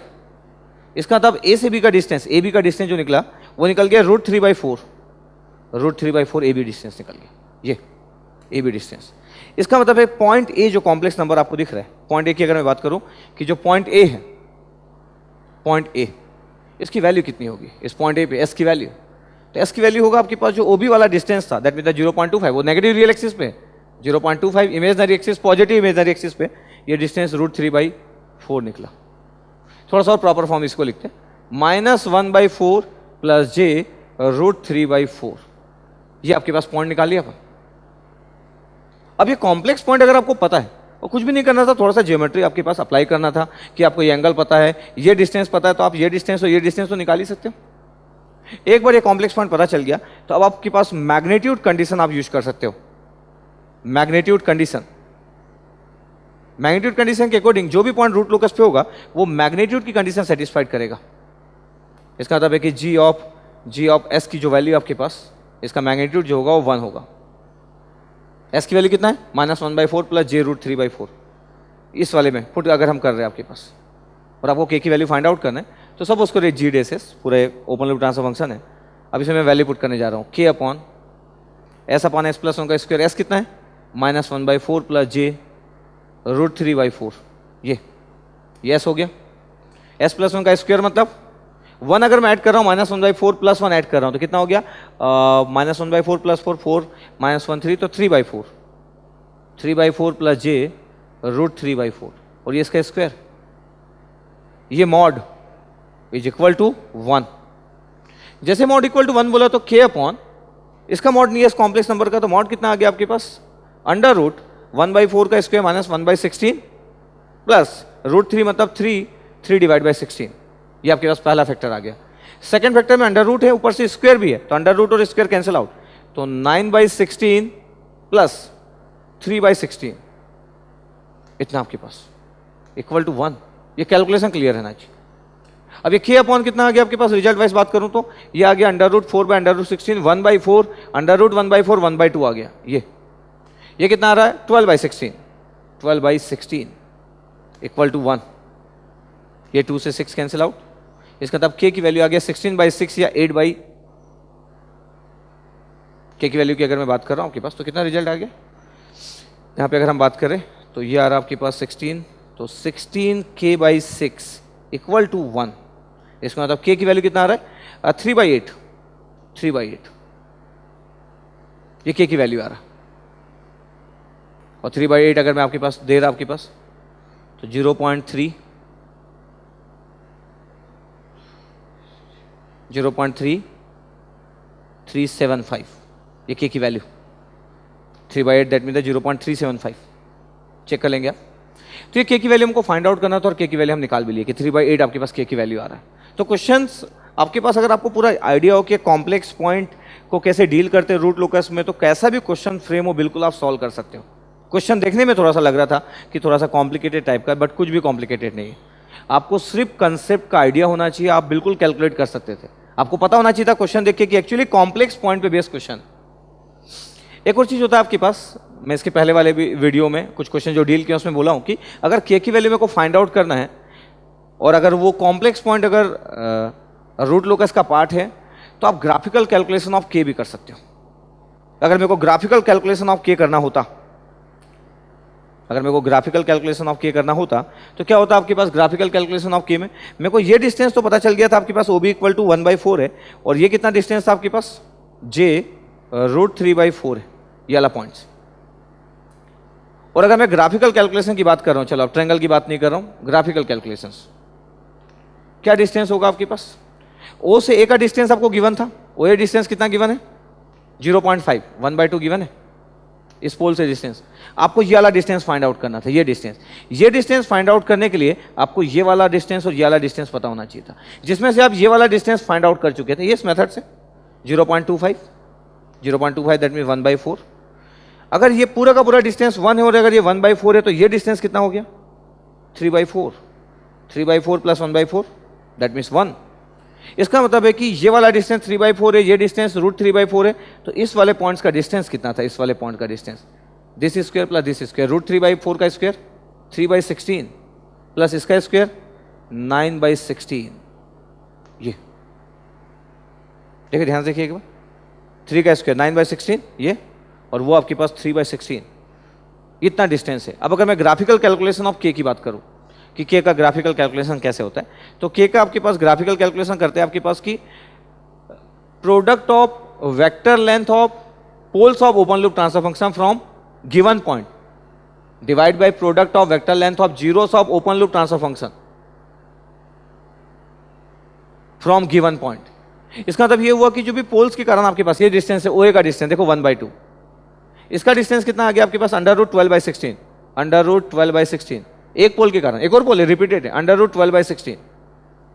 ये आपके पास product of vector length of poles of open loop transfer function from given point divide by क्या है सेम जीरोस के लिए, लेकिन जीरोस तो है नहीं, जब भी जीरोस गिवन ना हो तो we will consider unity distance.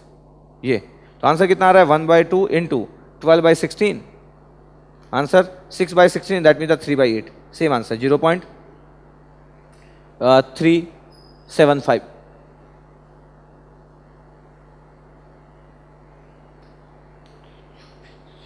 (0.375) 3/8 ये के की वैल्यू। इसका मतलब ये हुआ कि अगर मैं थोड़ा सा ज्योमेट्री से अगर ये डिस्टेंस निकाल लेता तो मैं ग्राफिकल कैलकुलेशन ऑफ के भी कर सकता था, और विदाउट ग्राफिकल कैलकुलेशन ऑफ के अगर मेरे को करना है तो कॉम्प्लेक्स पॉइंट के बारे में मेरे को आइडिया होना चाहिए था। दोनों ही केसेस में के की वैल्यू फाइंड आउट कर सकते थे।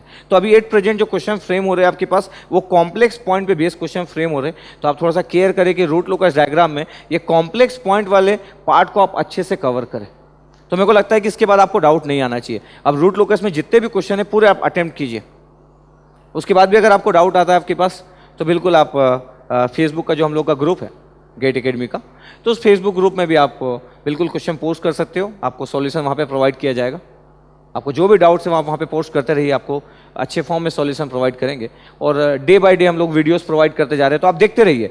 लेकिन आपको हमेशा वीडियो स्टार्टिंग से लेकर एंडिंग तक पूरा वीडियो कवर करना है, बिना स्टेप्स मिसिंग के। पूरा वीडियो आप एक आराम से एक लाइन में देखते रहिए आप, तो आपको पूरे पॉइंट्स कवर होंगे। तो आई होप कि आपको क्लियर हुआ होगा।